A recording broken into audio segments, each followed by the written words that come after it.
ബഹുമാന്യനായ അധ്യക്ഷൻ, ഉദ്ഘാടകൻ, അതോടൊപ്പം തന്നെ ഏറെ പ്രിയങ്കരരായ സഹോദരി സഹോദരന്മാരെ, നാട്ടുകാരെ, സട്ടാവും സംരക്ഷകനുമായ ഈ മഹാപ്രപഞ്ചത്തിൻ്റെ നാഥനിൽ നിന്നുള്ള ശാന്തിയും സമാധാനവും സദാ നിങ്ങളിൽ വർഷിക്കുമാറാകട്ടെ. അസ്സലാമു അലൈക്കും വറഹ്മത്തുള്ളാഹി. ഇവിടെ ഇന്നത്തെ ദിവസത്തിൻ്റെ പ്രത്യേകതയെക്കുറിച്ച് കൃത്യമായ ബോധ്യവുമുള്ളവരാണ് നമ്മളെല്ലാം. ഇന്ത്യ എന്ന നമ്മുടെ മഹാരാജ്യം റിപ്പബ്ലിക് ദിനാഘോഷ നിറവിലാണ്. 77ാമത് റിപ്പബ്ലിക് ഡേ ദിനം നമ്മൾ ആഘോഷിക്കുമ്പോൾ ഈ ആഘോഷങ്ങളും ഈ സന്തോഷവുമെല്ലാം നമുക്ക് സാധ്യമാകുന്നതിൻ്റെ മുമ്പ്,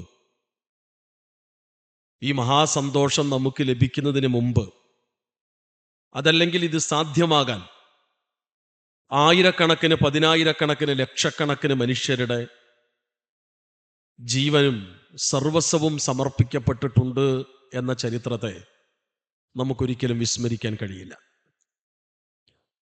1947 ഓഗസ്റ്റ് 15 ഇന്ത്യക്ക് സ്വാതന്ത്ര്യം ലഭിക്കുമ്പോൾ, അതിനുശേഷം 1947 ഓഗസ്റ്റ് 29 ഈ രാജ്യത്തിനൊരു ഭരണഘടനയ്ക്ക് വേണ്ടിയുള്ള ഒരു കമ്മിറ്റിയെ തിരഞ്ഞെടുക്കുകയാണ്. ഒരു രാജ്യം സ്വതന്ത്രമായതിനു ശേഷം ആ രാജ്യത്തെ എങ്ങനെ ഭരിക്കണം, ആ രാജ്യത്തെ ജനങ്ങൾക്ക് ലഭിക്കേണ്ട അവകാശങ്ങൾ എന്തൊക്കെയാണ് എന്നു തുടങ്ങിയ വിഷയങ്ങളെല്ലാം ചർച്ച ചെയ്യപ്പെടേണ്ടതുണ്ട്. കൃത്യമായൊരു മാർഗരേഖ ഒരു രാഷ്ട്രത്തിന് അനിവാര്യമാണ്.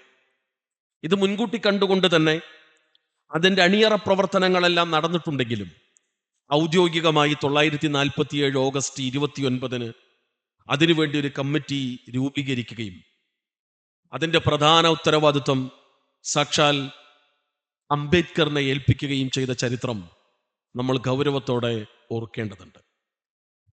ജവഹർലാൽ നെഹ്റുവിനെ സംബന്ധിച്ചിടത്തോളം, മഹാത്മാഗാന്ധിയെ എല്ലാം സംബന്ധിച്ചിടത്തോളം, അന്ന് അവരുടെ എല്ലാം ആശയങ്ങളോട് പലപ്പോഴും ചില വിമർശന വർത്തമാനങ്ങളെല്ലാം, അഭിപ്രായങ്ങളെല്ലാം രേഖപ്പെടുത്തിയ ആളാണ് യഥാർത്ഥത്തിൽ അംബേദ്കർ. പക്ഷേ തങ്ങളെ മുന്നോട്ട് വെക്കുന്ന ആശയങ്ങളോട് ഒരു വിമർശന അഭിപ്രായം പറയുന്ന ഒരാളെ പൂർണ്ണാർത്ഥത്തിൽ പിക്ചറിൽ നിന്ന് മാറ്റി നിർത്തുകയല്ല അന്നത്തെ സ്വതന്ത്ര സമര നായകന്മാർ ചെയ്തത്. മറിച്ച് നിയമത്തിൽ ആഴത്തിൽ വിവരവും വിജ്ഞാനീയങ്ങളുമുള്ള, അംബേദ്കറിനെ പോലെയുള്ള കപ്പാസിറ്റിയുള്ള, അറിവും കഴിവുമുള്ള, ആ രംഗത്ത് ആഴത്തിലുള്ള വിദ്യാഭ്യാസമുള്ള ഒരാളെ തന്നെ ആ ചുമതല ഏൽപ്പിക്കാൻ അന്ന് തീരുമാനിക്കപ്പെടുന്നു. ആ തീരുമാനം തെറ്റിയില്ല എന്നതാണ് ഭരണഘടന വായിക്കുന്ന ആർക്കും ബോധ്യമാവുക. ഇവിടെ സൂചിപ്പിച്ചതുപോലെ 1950 ജനുവരി 26 നമ്മുടെ ഭരണഘടന നമുക്ക് മുന്നിൽ, നമ്മുടെ കൈകളിലേക്ക് എത്തുമ്പോൾ അതിൻ്റെ പിന്നിൽ വലിയ കഠിനാധ്വാനമുണ്ട്. 2 വർഷവും 11 മാസവും 18 ദിവസത്തിൻ്റെ കൂടി അധ്വാനമാണ് ഇന്ന് നമ്മുടെ കയ്യിലുള്ള ഭരണഘടന എന്ന് നമ്മൾ വിസ്മരിക്കാൻ പാടില്ല.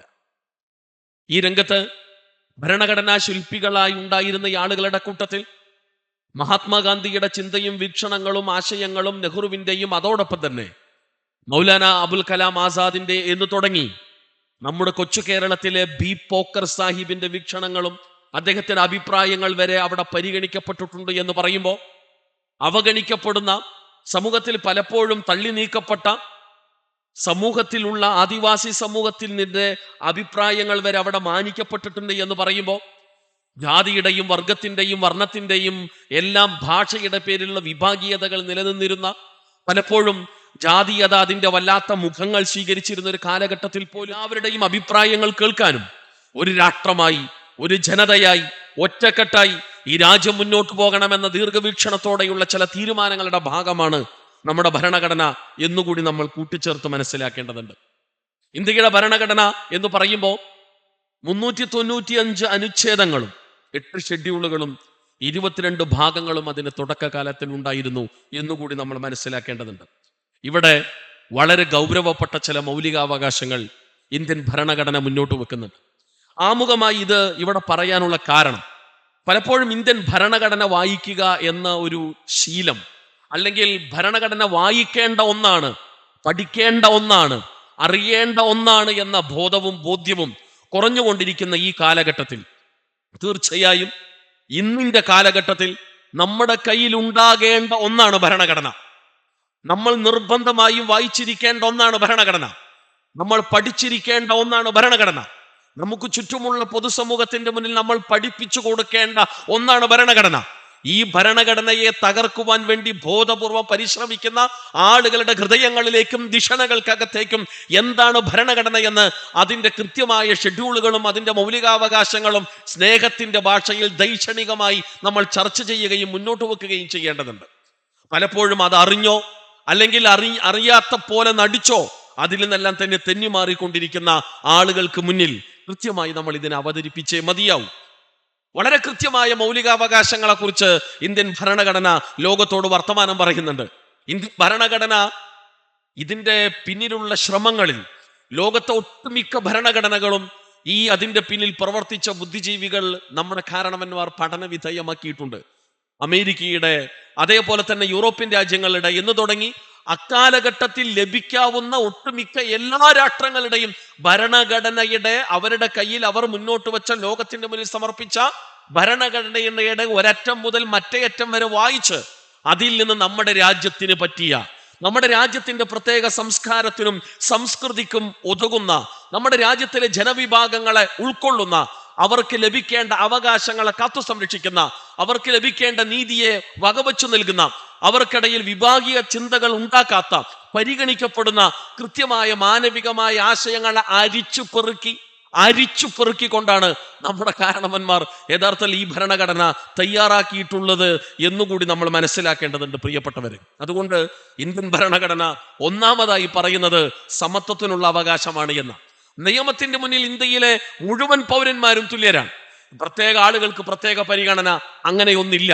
ഇന്ത്യൻ ഭരണഘടനയുടെ മറ്റൊരു സവിശേഷത, ഇന്ത്യ എന്ന ഈ മഹാരാജ്യം ഒരു മതത്തെ ഔദ്യോഗികമായ മതമായി സ്വീകരിച്ചിട്ടില്ല. ഇന്ത്യ എന്ന രാഷ്ട്രത്തിന് ഔദ്യോഗികമായ ഒരു പ്രത്യേക മതമില്ല. മറിച്ച് ഇന്ത്യയിലെ മുഴുവൻ മതങ്ങളെയും, അത് ഹിന്ദു മതമാകട്ടെ, ക്രിസ്തു മതമാകട്ടെ, സിഖ്, ജൈന, ബൗദ്ധ മതമാകട്ടെ, ഇസ്ലാം ആകട്ടെ എന്ന് തുടങ്ങി ഏത് ദർശനങ്ങളാകട്ടെ, അനവധി ദർശനങ്ങൾ ഈ മഹാരാജ്യത്തിലുണ്ട്. എന്തിനേറെ, പഴയകാലം മുതൽ തന്നെ ദൈവാസ്തിത്വത്തെ നിഷേധിക്കുന്ന ചർവാക മുനിയുടെ ചർവാക ദർശനങ്ങൾ വരെ ചർച്ച ചെയ്യപ്പെട്ടിട്ടുണ്ട്. എന്ന് തുടങ്ങി ഇന്ത്യയിലെ മുഴുവൻ മതങ്ങളെയും ഉൾക്കൊള്ളുകയും മുഴുവൻ മതങ്ങൾക്കും ആ മതങ്ങൾ അനുസരിച്ച് ജീവിക്കുന്ന ആളുകൾക്കുള്ള പൂർണ്ണമായ അവകാശങ്ങൾ വകവെച്ചു കൊടുക്കുകയും ചെയ്യുന്ന എല്ലാ അർത്ഥത്തിലുമുള്ള മാനവികമായ ഒരു സമീപനമാണ് ഇന്ത്യൻ ഭരണഘടന മുന്നോട്ട് വെക്കുന്നത്. അതോടൊപ്പം തന്നെ സ്വാതന്ത്ര്യത്തിനുള്ള അവകാശം എന്ന് പറയുമ്പോൾ അവനവൻ പഠിച്ച, അവനവൻ ഉൾക്കൊള്ളുന്ന മതമാകട്ടെ, ആശയമാകട്ടെ, ആദർശമാകട്ടെ, അത് പറയാനും പ്രചരിപ്പിക്കുവാനുമുള്ള പൂർണ്ണാർത്ഥത്തിലുള്ള സ്വാതന്ത്ര്യം നൽകുന്ന ഇന്ത്യൻ ഭരണഘടന അനുവദിച്ചു നൽകുന്ന മൗലികാവകാശം. ചൂഷണങ്ങൾക്കെതിരെയുള്ള എല്ലാ അർത്ഥത്തിലും സാമ്പത്തികമായോ അല്ലെങ്കിൽ മറ്റേതെങ്കിലും തരത്തിലുള്ള ഏതർത്ഥത്തിലുള്ള ചൂഷണങ്ങളിൽ നിന്ന് അവന് സംരക്ഷണ കവചം ഒരുക്കുന്ന, അല്ലെങ്കിൽ ചൂഷണങ്ങളിൽ നിന്ന് അവന് സംരക്ഷണം ലഭിക്കേണ്ടതുണ്ട് എന്ന ഏതൊരു പൗരന്റെയും അവകാശത്തെയും വകവെച്ചു കൊടുക്കുന്നുണ്ട്. എന്ന് തുടങ്ങി സാംസ്കാരികവും വിദ്യാഭ്യാസപരവുമായ അവകാശത്തെയും അത് മുന്നോട്ട് വെക്കുന്നുണ്ട്. അതുകൊണ്ട് തന്നെ ന്യൂനപക്ഷ സമുദായങ്ങളാകട്ടെ, അതല്ലെങ്കിൽ പലപ്പോഴും അവഗണിക്കപ്പെട്ട വിഭാഗങ്ങളെന്ന് രേഖപ്പെടുത്തപ്പെട്ടവരാകട്ടെ, അവർക്കെല്ലാം വിദ്യാഭ്യാസ സ്ഥാപനങ്ങൾ തുടങ്ങാനും അഭിമാനത്തോടെ അത് നിലനിർത്തിക്കൊണ്ടുപോകാനുള്ള അവകാശങ്ങൾ വകവെച്ചു നൽകുന്ന ശ്രദ്ധേയമായ തീരുമാനങ്ങളും നടപടിക്രമങ്ങളും ഇന്ത്യൻ ഭരണഘടനയിൽ തുന്നിച്ചേർക്കപ്പെട്ടിട്ടുണ്ട് എന്ന് നമ്മൾ മനസ്സിലാക്കേണ്ടതുണ്ട്. അതുകൊണ്ട് ഇന്ത്യൻ ഭരണഘടന എന്നത് ലോകത്തുള്ള അനവധി ഭരണഘടനകളിൽ നിന്ന് ഏറ്റവും തിളക്കമുള്ള മികവുറ്റ ഭരണഘടനയാണ് എന്ന് അഭിമാനത്തോടെ ഓരോ ഇന്ത്യക്കാരൻ എന്ന നിലയിൽ നമുക്ക് എല്ലാ അർത്ഥത്തിലും തലയുയർത്തി പറയാൻ കഴിയും. ലിഖിതമായ ഏറ്റവും വലിയ ഭരണഘടന, ലോകത്തെ മറ്റേതു ഭരണഘടനയെക്കാളും മികച്ചു നിൽക്കുന്ന ഒരു ഭരണഘടന എന്നത് നമുക്ക് അഭിമാനിക്കാവുന്ന ഒരു വലിയ സമ്മാനമാണിത്. ഈ സമ്മാനം നമ്മുടെ കയ്യിൽ ലഭിക്കുമ്പോൾ നമ്മൾ അറിയേണ്ട ഒരു വസ്തുതയുണ്ട്. ഇതിന്റെ പിന്നിൽ ഒരുപാട് കഠിനാധ്വാനമുണ്ട്. ആ കഠിനാധ്വാനം എന്ന് പറയുമ്പോൾ ഏതെങ്കിലും ഒരു പ്രത്യേക മതവിഭാഗമോ ഏതെങ്കിലും ഒരു പ്രത്യേക സമൂഹമോ മാത്രം ഇല്ല അതിന്റെ പിന്നിൽ പ്രവർത്തിച്ചത്. മറിച്ച് നമ്മുടെ മുൻഗാമികളായ മുഴുവൻ ആളുകളും ആ രംഗത്ത് കൈകളോട് കൈകൾ ചേർത്ത് പിടിച്ച് തോളോട് തോൾ ചേർന്ന് നിന്ന് ഈ രാജ്യത്തിന് വേണ്ടി നിലകൊണ്ടു എന്നതല്ലേ ചരിത്രം. നിങ്ങൾ നോക്കി, ഇന്ത്യ മഹാരാജ്യത്തിലേക്ക് വ്യത്യസ്ത സമയങ്ങളിൽ വ്യത്യസ്ത കാലങ്ങളിൽ അധിനിവേശ ശക്തികൾ കടന്നു വന്നിട്ടുണ്ട്. ഞാൻ ഒരുപാട് ചരിത്ര വിശദീകരണത്തിലേക്ക് പോവുകയല്ല. ഇവിടെ ബഹുമാന്യനായ നമ്മുടെ വാർഡ് മെമ്പർ സൂചിപ്പിച്ച ഒരു ശ്രദ്ധേയമായ ഒരു വർത്തമാനമുണ്ട്. ഈ മഹാരാജ്യത്തെ കച്ചവട കണ്ണോടുകൂടെ മാത്രം നോക്കി കണ്ടുകൊണ്ട് പരമാവധി പരമാവധി പരമാവധി ഈ രാജ്യത്തെ ചൂഷണം ചെയ്യുക എന്ന ചൂഷണ തന്ത്രം മാത്രം ലക്ഷ്യം വിട്ടുകൊണ്ട് കടന്നു വന്ന കോഴിക്കോടിന്റെ കടപ്പുറത്ത്, കോഴിക്കോടിന്റെ തീരത്ത് കപ്പൽ നങ്കൂരമിടാൻ പരിശ്രമിച്ച സാക്ഷാൽ ഡച്ചുകാരുടെ ഇടപെടലുകൾ. അതിനു മുമ്പ് തന്നെ ഈ കൊച്ചു കേരളവുമായി അറബികൾക്ക് കച്ചവട ബന്ധം ഉണ്ടായിരുന്നു. ആ കച്ചവട ബന്ധത്തിന്റെ ചരിത്രം നമുക്കറിയാം. ലോകത്തിന്റെ വിവിധ കോണുകളിൽ നമ്മുടെ ഏലവും നമ്മുടെ കാപ്പിയും നമ്മുടെ ഈ മണ്ണിലെ ചുക്കും കുരുമുളകും എന്ന് തുടങ്ങിയിട്ടുള്ള നമ്മുടെ പല വ്യഞ്ജനങ്ങൾ, നമ്മുടെ ഈ മണ്ണിന്റെ വിഭവങ്ങൾ ലോക മാർക്കറ്റിൽ എത്തിച്ചത് യഥാർത്ഥത്തിൽ കച്ചവടക്കാരായ അറബികളായിരുന്നു. അറബി കച്ചവടക്കാരിൽ നിന്നും അവിടെയുള്ള വിഭവങ്ങളും നമ്മുടെ കയ്യിൽ കിട്ടി. എന്ന് അറബികളുമായിട്ടുള്ള കച്ചവട ബന്ധം നമ്മൾ സജീവമായി മുന്നോട്ട് കൊണ്ടുപോയോ, ലോകത്തിന്റെ ഏറ്റവും പ്രധാനപ്പെട്ട മാർക്കറ്റുകളിൽ ഇന്ത്യയിലെ പലചരക്കുകൾ, ഇന്ത്യയിലെ വിഭവങ്ങൾ അതിന് ഉന്നത പരിഗണന ലഭിച്ചിരുന്നു എന്നതല്ലേ സത്യം. അതുകൊണ്ട് ആ കച്ചവട സൗഹാർദ്ദ ബന്ധങ്ങൾ, സ്നേഹബന്ധങ്ങൾ ഏറ്റവും ഊഷ്മളമായി നിലകൊണ്ടൊരു കാലഘട്ടത്തിലാണ് ഈ പറയുന്ന കച്ചവട തന്ത്രങ്ങളുമായി, ചൂഷണ തന്ത്രങ്ങളുമായി, അധിനിവേശ ലക്ഷ്യങ്ങളുമായി ഈ പറയുന്ന പറങ്കികളുടെ പടപ്പുറപ്പാടിനെ കുറിച്ച് അറബികൾ സാമൂതിരി രാജാവിനെ നേരത്തെ വിവരം അറിയിച്ചിരുന്നു. കാരണം ഇന്ന് നമ്മൾ ശ്രീലങ്ക എന്ന് വിളിക്കുന്ന ഇന്നലെ ആ പ്രദേശങ്ങളിൽ ഈ പറയുന്ന ആളുകൾ അവിടെ നടത്തിയ അതിക്രമങ്ങളെക്കുറിച്ചും ക്രൂരതകളെക്കുറിച്ചും കണ്ണിൽ ചോരില്ലാത്ത നടപടിക്രമങ്ങൾക്കെല്ലാം സാക്ഷികളായ ആളുകൾ എന്ന നിലയിൽ സ്വാഭാവികമായും ഈ കൊച്ചു കേരളത്തിന്റെ സൗഹൃദവും ഈ കൊച്ചു കേരളത്തിന്റെ സമാധാനവും ഈ കൊച്ചു കേരളത്തിന്റെ നന്മയും നഷ്ടപ്പെട്ടു പോകരുത് എന്ന ഒരു വല്ലാത്ത ഹൃദയ വിശാരത കൊണ്ടും അഭ്യുദയകാംക്ഷികളായ അറബികൾ, നമ്മുടെ സുഹൃത്തുക്കൾ, നമ്മുടെ കൂട്ടുകാർ, നമ്മുടെ കച്ചവട ബന്ധമുള്ള സഹോദരങ്ങൾ പണ്ടേ ഈ മണ്ണിലെ ഭരണ നേതൃത്വത്തിന് വിവരം അറിയിച്ചിരുന്നു. ആ വിവരം ലഭിച്ച അന്നു മുതൽ തന്നെ സാമൂതിരി രാജാവ് തന്റെ പടയാളികളെ തയ്യാറാക്കിയിരുന്നു. ഇവിടെ സൂചിപ്പിച്ചതുപോലെ കരയും കടലും കാക്കണം, കരയും കടലും കാക്കണം. അതെ, ഏത് അക്രമത്തെയും ഏത് അധിനിവേശ ശക്തിയെയും ഈ കടലിൽ അവിടെ നിന്ന് തന്നെ തകർത്തെറിയണം എന്നുള്ള തീരുമാനമെടുക്കുന്നത് അന്നത്തെ സാമൂതിരി രാജാവാണ്. അതിനുവേണ്ടി അദ്ദേഹം വിളിച്ചത് കടലിൽ പരിചയമുള്ള കടലിൽ കച്ചവട ബന്ധങ്ങളിലൂടെ ആ കടലിന്റെ ഓളതാളങ്ങൾ ഏറ്റവും നന്നായി അറിയാവുന്ന കുഞ്ഞാലിമരക്കാരന്റെ നേതൃത്വത്തിലുള്ള സംഘത്തെയാണ്. നിങ്ങൾ നോക്കി, അവരതിന് തയ്യാറാവുകയാണ്. അതിനുവേണ്ടി അവർ കഠിനാധ്വാനം ചെയ്ത് അവരുടെ കച്ചവടത്തിലൂടെ അവർ സമ്പാദിച്ചു നേടിയ കപ്പലുകൾ, അതിനുവേണ്ടി അവർ സമ്പാദിച്ചു നേടിയ അവരുടെ കയ്യിലുള്ള ആയുധങ്ങൾ, അവർ സമ്പാദിച്ച അവരുടെ സമ്പാദ്യങ്ങൾ സ്വന്തം പോക്കറ്റിൽ നിന്ന് പണമെടുത്ത് സ്വന്തം കപ്പലും അതേപോലെ തന്നെ ആയുധങ്ങളും തയ്യാറാക്കി ഈ രാജ്യത്തിന്റെ കാവലാളുകളാകും ഞങ്ങൾ എന്ന് പ്രഖ്യാപിച്ചത് ഇന്നത്തെ കുഞ്ഞാലിമരക്കാരുടെ നേതൃത്വത്തിലുള്ള മുസ്ലിങ്ങളാണ്. മുസ്ലിങ്ങൾ മാത്രമാണോ ഈ പണി ചെയ്തത്? അല്ല, മറിച്ച് സാമൂതിരി രാജാവിന്റെ പടയാളികളുണ്ട്. നമുക്കറിയാം, സാമൂതിരി രാജാവിന്റെ പടയാളികളിൽ ഒരു പ്രധാന സൈന്യ വിഭാഗമാണ് നായർ വിഭാഗത്തിൽപ്പെട്ട അന്നത്തെ സൈനാധിപനും നായർ വിഭാഗത്തിൽപ്പെട്ട ആളുകളായിരുന്നു. അവരൊന്നടങ്കം ഈ രാജ്യത്തിനു വേണ്ടി രാജ്യത്തിന്റെ സംരക്ഷകരാകാൻ തയ്യാറാകുന്നു. കരയിൽ കാവലാളുകളാകാൻ മുസ്ലിങ്ങൾ തയ്യാറായി നിന്നപ്പോ കരയിൽ ഞങ്ങളുണ്ട് എന്ന് പറഞ്ഞ് സർവായുധ സജ്ജരായി ഹൈന്ദവ സഹോദരങ്ങൾ ഒരുമിച്ച് നിന്ന ചരിത്രം നമ്മൾ കണ്ടു. നിങ്ങൾ നോക്കി, ഈ കൊച്ചു കടലിൽ മീൻ പിടിക്കാൻ പോയിരുന്ന കീഴാള വിഭാഗം എന്ന് പലപ്പോഴും ആളുകൾ പറഞ്ഞവഗണിക്കുന്ന, എന്നാൽ ഈ മണ്ണിന്റെ മക്കളായ മുക്കുവ സമൂഹം അന്ന് പറഞ്ഞൊരു വർത്തമാനമുണ്ട്. ഈ നാടിനെ ആക്രമിക്കാൻ ഏത് ശക്തികൾ വന്നാലും ആ ശക്തികൾക്കെതിരെ ഞങ്ങളാലാവുന്ന വിധം ഞങ്ങൾ ഉറച്ചു നിൽക്കുക തന്നെ ചെയ്യും. ജീവൻ വരെ ഈ രാജ്യത്തിന് വേണ്ടി കൊടുക്കാൻ ഞങ്ങൾ തയ്യാറാണ്. അതിനുവേണ്ടി ഞങ്ങൾക്ക് മീൻ പിടിക്കാൻ അറിയുമെന്നതിനപ്പുറം മറ്റ് വിവരങ്ങൾ, കഴിവുകൾ ഞങ്ങൾക്കില്ല. ആയുധം ഉപയോഗിച്ചുകൊണ്ടുള്ള വല്ലാത്ത പരിശീലനങ്ങൾ ഞങ്ങൾക്കില്ല. ഞങ്ങൾ എന്തു വേണമെന്ന ചോദ്യത്തിന് കുഞ്ഞാലിമരക്കാർ പറഞ്ഞത്, നിങ്ങൾക്ക് തോണി തുഴയാൻ അറിയുമോ എന്നാണ്. നിങ്ങളുടെ കയ്യിൽ പങ്ക തന്നാൽ അതിവേഗതയിൽ ശത്രുക്കൾക്കിടയിലേക്ക് കുതിച്ച് ചെറിയ കൊച്ചു വഞ്ചികളിലൂടെ മുന്നോട്ട് കുതിപ്പിക്കാൻ നിങ്ങൾക്ക് കഴിയുമോ എന്നാണ്. കഴിയും എങ്കിൽ നമുക്ക് ഒരുമിച്ച് നിൽക്കാമെന്ന്. നിങ്ങൾ നോക്കി, അന്നത്തെ ഹൈന്ദവ സമൂഹവും അന്നത്തെ ക്രൈസ്തവ സമൂഹവും അതോടൊപ്പം തന്നെ അന്നത്തെ മുസ്ലിം സമൂഹവും എല്ലാം ഈ പറയുന്ന വ്യത്യസ്ത കാലഘട്ടങ്ങളിൽ ഈ രാജ്യത്തിന്റെ സുസ്ഥിതിക്കും ഈ രാജ്യത്തിന്റെ സമാധാനത്തിനും ഒരുമിച്ച് നിന്ന ചരിത്രം നമുക്ക് കാണാൻ കഴിയും. അതുകൊണ്ട് സാമൂതിരി രാജാവിന്റെ നേതൃത്വത്തിലുള്ള ആ ശക്തമായ പ്രതിരോധ വലയത്തെ, ആ പ്രതിരോധ മതിൽക്കെട്ടിനെ തകർത്തെറിയാൻ വല്ലാതെ പണിപ്പെടേണ്ടി വന്നിട്ടുണ്ട്. സാക്ഷാൽ ഈ വാസ്കോ ഡ ഗാമയുടെ നേതൃത്വത്തിലുള്ള പറങ്കിപ്പടക്ക് എന്നത് ചരിത്രമാണ്.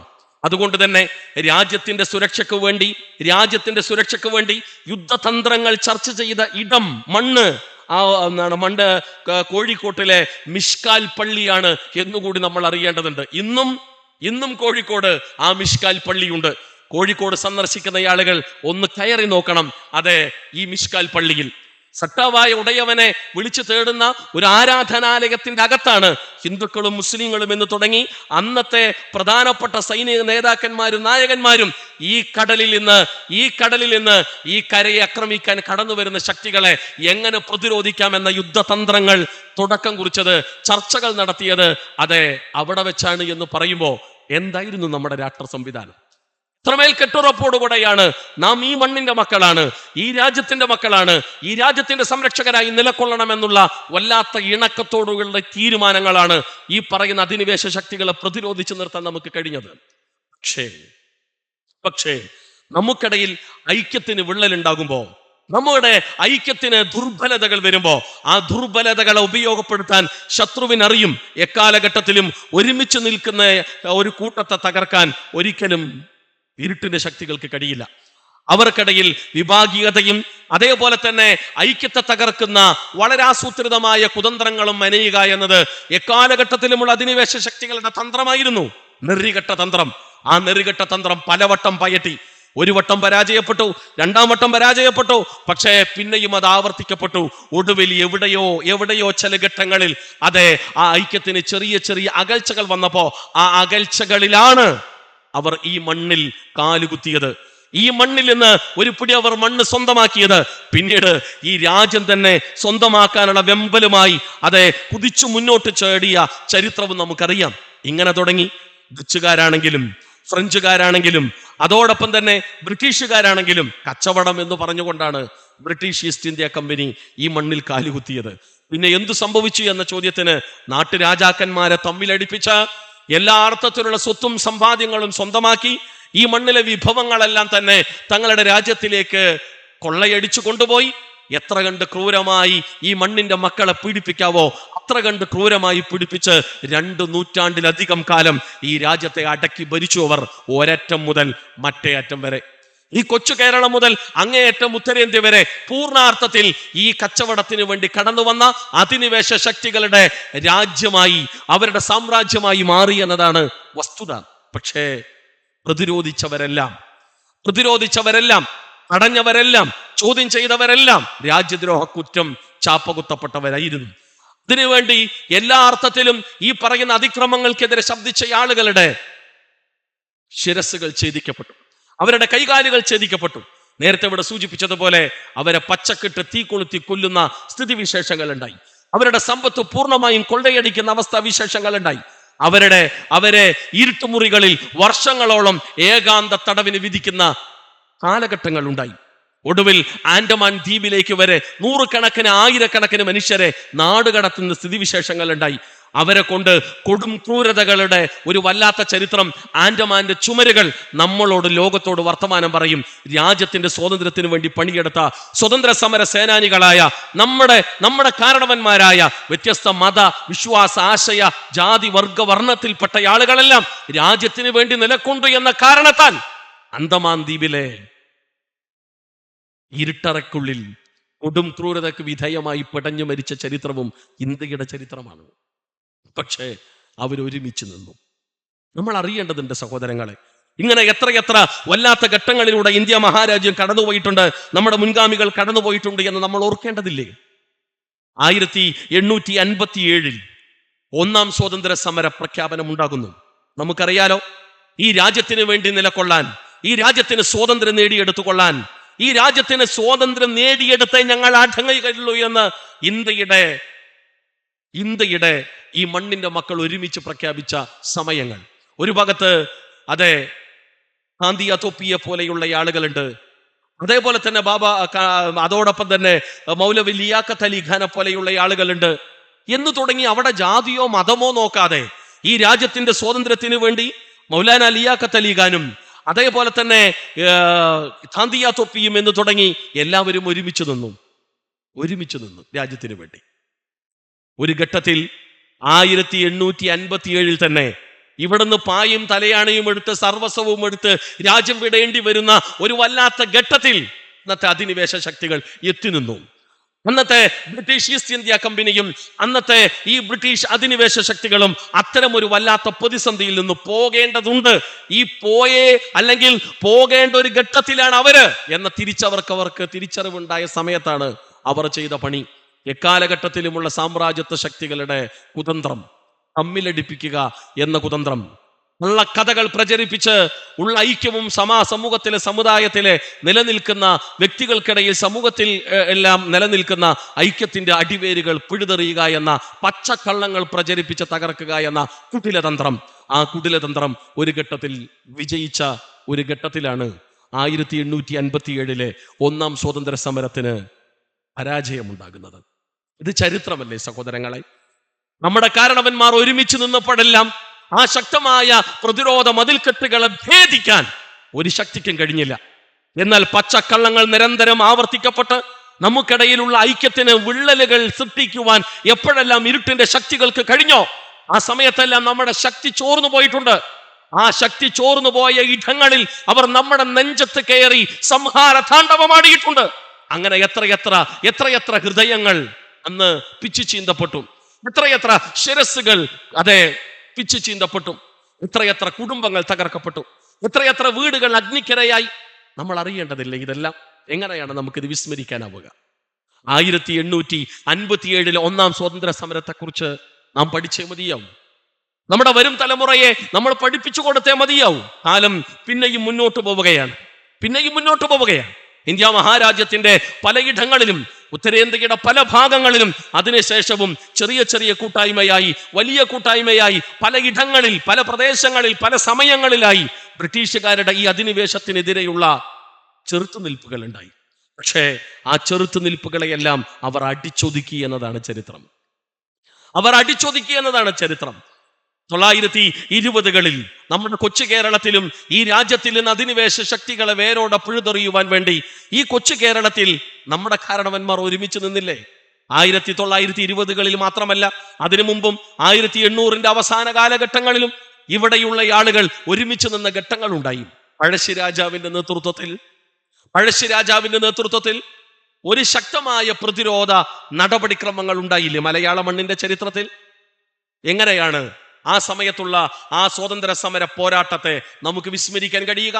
അദ്ദേഹത്തിന്റെ ഇടവും വലവുമായി നിന്നത് അന്നത്തെ നമ്മുടെ മുൻഗാമികളായ ഹിന്ദുക്കളും മുസ്ലിങ്ങളും അടക്കമുള്ള ഒരു സമൂഹമായിരുന്നില്ല, ഈ മണ്ണിന്റെ മക്കളായിരുന്നില്ല. ജാതി വർഗവർണ്ണ വിഭാഗീയതകളില്ലാതെ ഒരുമിച്ച് നിന്ന ഒരു ഘട്ടങ്ങൾ ഉണ്ടായിട്ടില്ലേ? ഒരു വശത്ത് കൈതേരി അമ്പുണ്ട്, അതോടൊപ്പം ഇടച്ചേന കുങ്കനുണ്ട്, മറ്റൊരു വശത്ത് ഉണ്ണിമൂസ മൂപ്പനുണ്ട്, ഗുരുക്കളുണ്ട്. ഇവരെല്ലാം പഴശ്ശിരാജാവിന്റെ ഇടവും വലവുമായി നിന്നപ്പോഴാണ് വയനാടൻ ഉൾക്കാടുകളിലേക്ക് കാലെടുത്തു വെക്കാൻ കഴിയാതെ അന്നത്തെ കാലത്തെ അധിനിവേശ ശക്തികൾ പരാജയത്തിന്റെ കയ്പുനീര് അനുഭവിച്ചത്.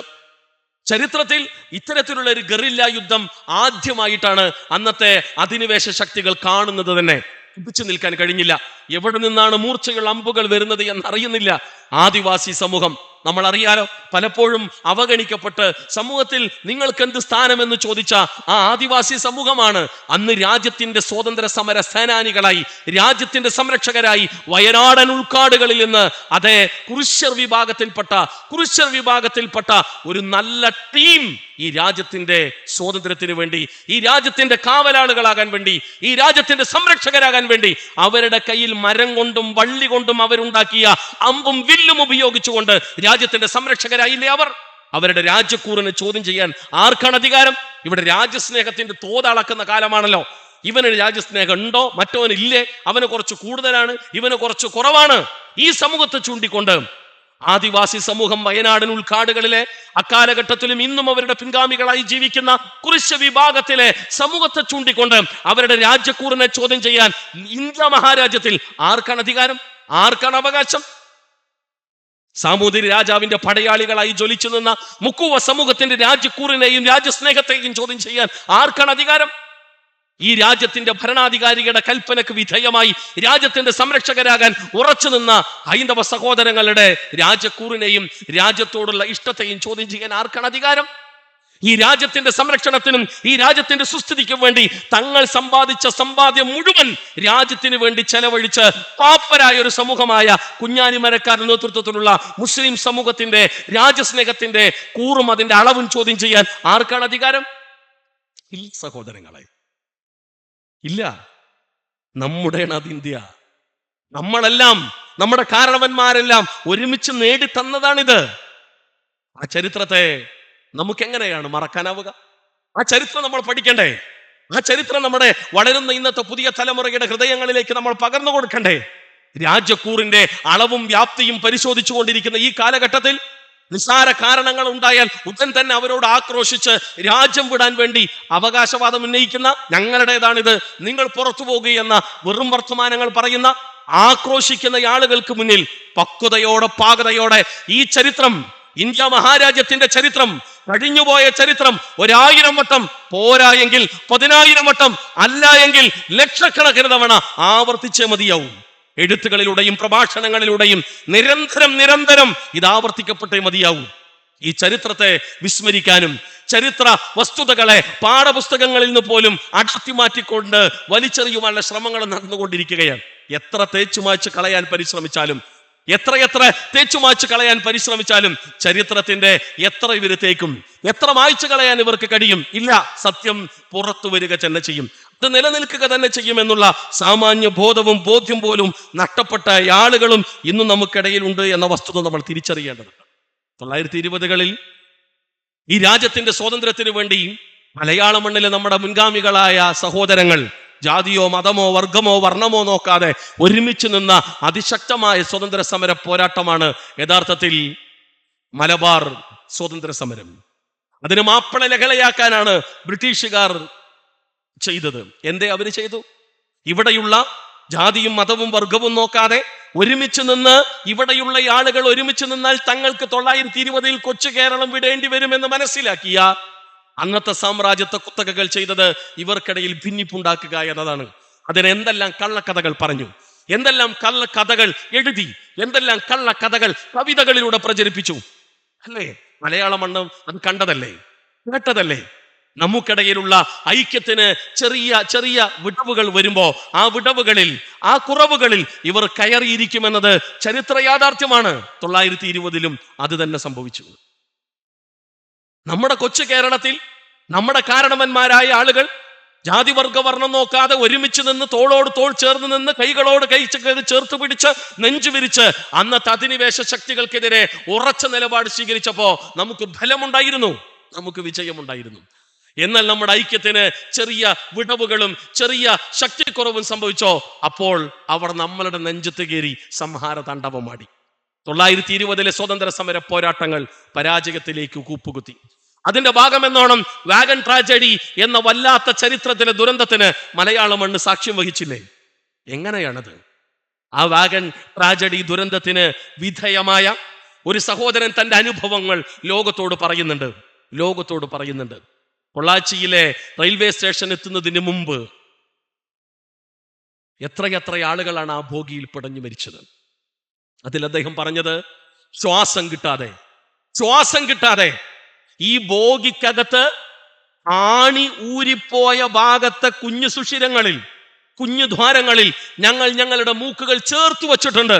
ഒരൽപ്പം ശ്വാസത്തിന് വേണ്ടി പരസ്പരം ശ്വാസം മുട്ടി നെഞ്ചുകൾ പിടിച്ചു മാന്തി പെടഞ്ഞു മരിക്കുന്നതിനിടയിൽ അവന്റെ വിയർപ്പും ചോരയും എല്ലാം തന്നെ കൂടിക്കലർന്ന് ചവിട്ടും ഒരു വല്ലാത്തൊരവസ്ഥയിൽ നൂറുകണക്കിന് ആളുകളുടെ ആ ഭോഗിയിൽ, 100-ന് താഴെ 90-ഓ 95-ഓ ആളുകളായിരുന്നു അന്നിലുണ്ടായിരുന്നത്.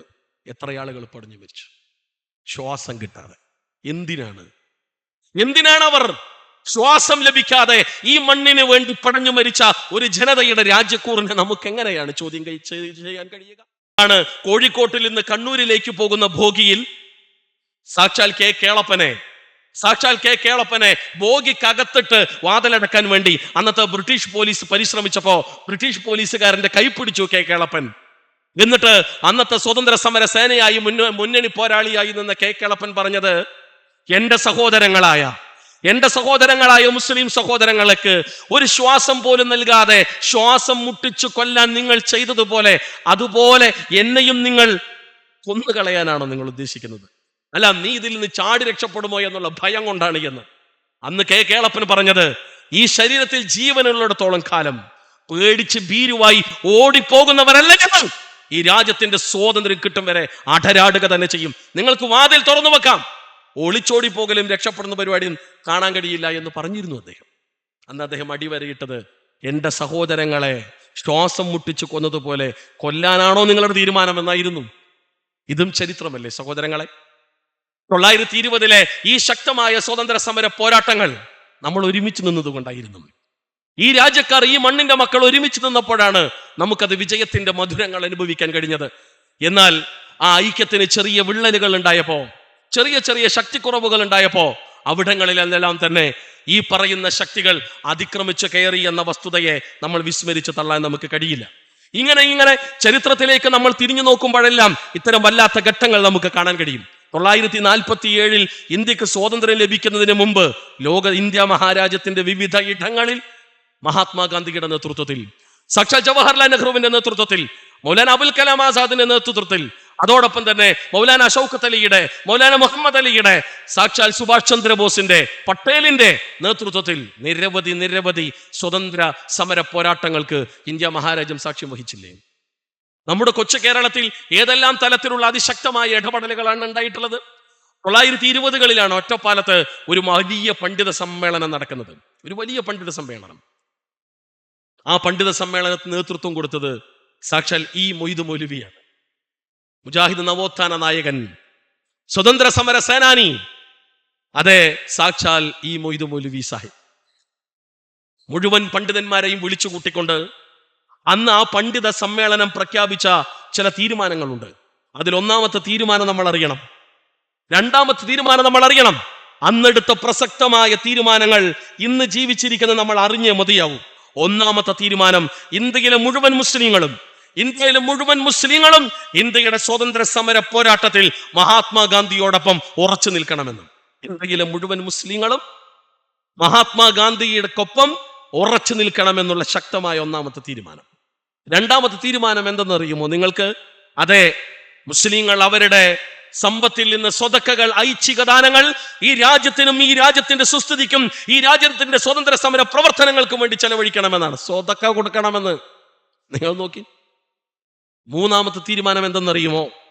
ഒരു കാരണവശാലും ഇന്ത്യ മഹാരാജ്യത്തിൽ ജീവിക്കുന്ന ഒരു മതസമൂഹവുമായി ഒരർത്ഥത്തിലുള്ള വിഭാഗീയതയോ ഒരർത്ഥത്തിലുള്ള മോശം പെരുമാറ്റങ്ങളോ ഉണ്ടാവാതെ ഐക്യത്തോടെ അവരുടെ കൈകൾ പിടിച്ച് ഒറ്റക്കെട്ടായി സാമുദായ സൗഹാർദ്ദം നിലനിർത്തിക്കൊണ്ട്, സാഹോദര്യം നിലനിർത്തിക്കൊണ്ട് ഒരുമിച്ച് നിൽക്കണമെന്നുള്ള തീരുമാനം. ഈ 3 ചരിത്ര പ്രസിദ്ധമായ തീരുമാനങ്ങൾക്ക് നേതൃത്വം നൽകിയെന്നൊരൊറ്റ കാരണത്താലാണ് അന്നത്തെ സ്വതന്ത്ര സമര സേനാനിയായ ഈ മൊയ്തു മൗലവി സാഹിബിനെ 10 കൊല്ലം ജയിൽ ശിക്ഷക്ക് വിധിച്ചത്. കുറ്റമെന്തെന്നറിയുമോ? രാജ്യദ്രോഹം. ഇതാണോ രാജ്യദ്രോഹം? ഈ രാജ്യത്തിലെ മുഴുവൻ സമൂഹവും, മുഴുവൻ മണ്ണിന്റെ മക്കളും ജാതി മത വർണ്ണ ഭേദമന്യേ രാജ്യത്തിന്റെ സ്വാതന്ത്ര്യത്തിന് വേണ്ടി അടരാടണം എന്നതാണോ രാജ്യദ്രോഹ കുറ്റം? രാജ്യത്തിന്റെ സ്വാതന്ത്ര്യത്തിന് വേണ്ടി എല്ലാ അർത്ഥത്തിലും മുന്നിൽ നിൽക്കുന്ന മഹാത്മാഗാന്ധിയോടൊപ്പം അണിനിരക്കണം എന്നതാണോ രാജ്യദ്രോഹ കുറ്റം? അവനവൻ സമ്പാദിച്ച സമ്പാദ്യത്തിൽ നിന്ന് രാജ്യത്തിന്റെ നന്മക്കും രാജ്യത്തിന്റെ പുരോഗതിക്കും രാജ്യത്തിന്റെ സുസ്ഥിതിക്കും രാജ്യത്തിന്റെ സ്വതന്ത്ര സമര പോരാട്ടത്തിനും അവനവന്റെ വിയർപ്പിന്റെ പണം കൊടുക്കണമെന്നതാണോ രാജ്യദ്രോഹ കുറ്റം? ഇവിടെയുള്ള ഐക്യവും സമാധാനവും നിലനിർത്തിക്കൊണ്ട് വിഭാഗീയതയും വർഗീയതയും തീവ്രവാദവും ഇല്ലാതെ ഒരുമിച്ച് നിൽക്കണമെന്നതാണോ രാജ്യദ്രോഹ കുറ്റം? അവരുടെ കണ്ണിൽ അതൊക്കെ രാജ്യദ്രോഹമാണ്. അത് ആവർത്തിക്കപ്പെടുകയാണ് ഈ സമകാലിക സാഹചര്യങ്ങളിൽ. നിങ്ങൾ നോക്കി, സമാധാനത്തിന് വേണ്ടി വർത്തമാനം പറയുന്നവരും നീതിക്ക് വേണ്ടി ശബ്ദിക്കുന്നവരും ഭരണാധികാരികളുടെ അതിക്രമങ്ങളെ ചോദ്യം ചെയ്യുന്ന ആളുകളും രാജ്യദ്രോഹികളാകുന്ന കാലഘട്ടം ഇന്ന് ആവർത്തിക്കപ്പെടുന്നു എന്ന് പറയുമ്പോൾ എത്രമേൽ വല്ലാത്ത ഘട്ടങ്ങളിലൂടെയാണ് ഇന്ന് ലോകം കടന്നു പോകുന്നത് എന്നുകൂടി നമ്മൾ കൂട്ടിച്ചേർത്ത് വായിക്കേണ്ടതില്ലേ? മുഹമ്മദ് അബ്ദുറഹ്മാൻ സാഹിബ്, കേരള സമൂഹം വീരപുത്രൻ എന്നാണ് അദ്ദേഹത്തെ വിളിച്ചത്. അത് വെറും വിളിയല്ല. അദ്ദേഹത്തിന്റെ തുടർന്നുള്ള അദ്ദേഹത്തിന്റെ ഉന്നത വിദ്യാഭ്യാസ പഠനത്തിന്റെ ആവശ്യത്തിന്റെ ഭാഗം എന്നോണം അദ്ദേഹം ഉത്തരേന്ത്യയിലേക്ക് കടന്നു ചെല്ലുന്നുണ്ട്. അവിടെയുള്ള ലൈബ്രറിയിൽ ചരിത്ര ഗ്രന്ഥങ്ങൾ വായിച്ചുകൊണ്ടിരിക്കുന്ന മുഹമ്മദ് അബ്ദുറഹ്മാൻ സാഹിബിനോട് മൗലാന മുഹമ്മദ് അലി പറഞ്ഞൊരു വർത്തമാനമുണ്ട്. സഹോദര, ചരിത്ര ഗ്രന്ഥം വായിക്കേണ്ട സമയമല്ല ഇത്. രാജ്യത്തെ നശിപ്പിക്കാൻ സാമ്രാജ്യത്വ ശക്തികൾ അവരുടെ സകല തന്ത്രകുതന്ത്രങ്ങളും മെനഞ്ഞുകൊണ്ടിരിക്കുമ്പോ, നിലനിൽക്കുന്ന സമാധാനം തകർക്കപ്പെട്ടുകൊണ്ടിരിക്കുമ്പോ, നൂറുകണക്കിന് പതിനായിരക്കണക്കിന് മനുഷ്യർ അതിക്രൂരമായി അറുകൊല ചെയ്യപ്പെടുമ്പോ, നീതി നിഷേധിക്കപ്പെട്ടുകൊണ്ടിരിക്കുമ്പോ, അതിക്രമങ്ങളും കൊള്ളരുതായ്മകളും പെരുകിക്കൊണ്ടിരിക്കുന്ന ഈ സമയത്ത് ചരിത്ര ഗ്രന്ഥം വായിച്ചിരിക്കേണ്ട സമയമല്ല അബ്ദുറഹ്മാൻ, ചരിത്രം രചിക്കേണ്ട സമയം. ഒരൊറ്റ വാക്കിന്റെ പുറത്താണ് അന്ന് വണ്ടി കയറി മുഹമ്മദ് അബ്ദുറഹ്മാൻ സാഹിബ് ഈ കൊച്ചു കേരളത്തിലേക്ക്. അന്നത്തെ ദേശീയ പ്രസ്ഥാനമായ അന്നത്തെ കോൺഗ്രസിലും ഖിലാഫത്ത് പ്രസ്ഥാനത്തിന്റെയും ഭാഗമായി അദ്ദേഹം ചേർന്നു നിന്നു, ഒരുമിച്ച് നിന്നു സ്വതന്ത്ര സമര പോരാട്ട വീതിയിൽ. അതെ, എത്രയെത്ര ആളുകൾ നമുക്ക് കാണാം. കെ കേളപ്പന്റെ കൂടെ, കെ കേശവമേനോന്റെ കൂടെ എന്ന് തുടങ്ങി മാധവൻ നായരുടെ കൂടെ മുഹമ്മദ് അബ്ദുറഹ്മാൻ സാഹിബിനെയും ഈ മൊയ്തു മൗലവി സാഹിബിനെയും വഖം അബ്ദുൽ ഖാദർ മൗലവി സാഹിബിനെയും നമുക്ക് കാണാൻ കഴിയുന്നത് അതുകൊണ്ടാണ്. അന്ന് മുഹമ്മദ് അബ്ദുറഹ്മാൻ സാഹിബ് എഴുതി, അന്നത്തെ സ്വതന്ത്ര സമര പോരാട്ടത്തിന്റെ ഭാഗമെന്നോണം ആളുകളുടെ നെഞ്ചു ലക്ഷ്യമിട്ടുകൊണ്ട് ഈ പറയുന്ന അന്നത്തെ ഭരണാധികാരികളായ ആളുകൾ, അവരുടെ പോലീസ്, അവരുടെ പട്ടാളം കാഞ്ചു വലിച്ചതിന്റെ ഭാഗമെന്നോണം നൂറുകണക്കിന് കുടുംബനാഥന്മാർ അറുകൊല ചെയ്യപ്പെട്ടപ്പോ, നൂറുകണക്കിന് പുരുഷന്മാർ അറുകൊല ചെയ്യപ്പെട്ടപ്പോ, വിധവകളാക്കപ്പെട്ട, യതീമുകളാക്കപ്പെട്ട, അനാഥകളാക്കപ്പെട്ട സാധുക്കളായ സ്ത്രീകൾക്കും മക്കൾക്കും ഒരു നേരത്തിന് ഭക്ഷണമില്ലാത്ത അവസ്ഥകൾ ഉണ്ടായപ്പോ, ഭക്ഷണം ലഭിക്കാതെ പട്ടിണി കിടന്ന് ചെറിയ പിഞ്ചു മക്കൾ തെരുവുകളിൽ പിടഞ്ഞു മരിക്കുന്നത് കാണേണ്ടി വന്നപ്പോ, അവർക്ക് ശരീരം മറക്കാനുള്ള മാന്യമായൊരു തുണി കഷ്ണം പോലും ഇല്ലാതെ വന്നപ്പോ, ഇത് കൊടുക്കുവാൻ വേണ്ടി ഭരണാധികാരികൾക്ക് ഉത്തരവാദിത്വമുണ്ട് എന്ന് പറഞ്ഞ് അന്നത്തെ മദ്രാസ് പ്രവിശ്യയ്ക്ക് കീഴിലായിരുന്നു കേരളമെല്ലാം. അന്നത്തെ കലക്ടറിന് കത്തെഴുതി എന്നൊരൊറ്റ കാരണത്താലാണ് മുഹമ്മദ് അബ്ദുറഹ്മാൻ സാഹിബിനെ വെല്ലൂർ സെൻട്രൽ ജയിലിലേക്ക് 2 കൊല്ലം തടവ് ശിക്ഷയ്ക്ക് വിധിച്ചത്. കുറ്റം രാജ്യദ്രോഹം. ഈ രാജ്യത്തെ സാധാരണക്കാരായ മനുഷ്യർ, ചെറിയ പിഞ്ചുമക്കൾ ഭക്ഷണമില്ലാതെ, കുടിക്കാൻ വെള്ളമില്ലാതെ പിടഞ്ഞു മരിക്കുന്നു. അവർക്ക് നിങ്ങൾ ഒരു പിടി ചോറ് കൊടുക്കൂ, അവർക്ക് നിങ്ങൾക്ക് ഒരു കുമ്പിൾ വെള്ളം കൊടുക്കൂ, അവരുടെ മാനം മറക്കാനുള്ള ഒരു അല്പം വസ്ത്രം നൽകൂ എന്നതാണോ രാജ്യദ്രോഹ കുറ്റം? അതായിരുന്നു മലയാള മണ്ണിന്റെ ഇന്നലകളിലെ അവസ്ഥകൾ. പക്ഷേ ആ രംഗത്തുള്ള അദ്ദേഹത്തിനെതിരെയുള്ള ഈ ചാപ്പകുത്തലുകൾക്കുമെതിരെ നെഞ്ചു വിരിച്ചു പോരാടിയ ആ മനുഷ്യനെ മലയാളി സമൂഹം ഒന്നടങ്കം വിളിച്ച പേരാണ് വീരപുത്രൻ എന്ന്. അത് വെറും വിളിയായിരുന്നില്ല. ഈ വസ്തുതകളെ നമ്മൾ അറിയേണ്ടതില്ലേ?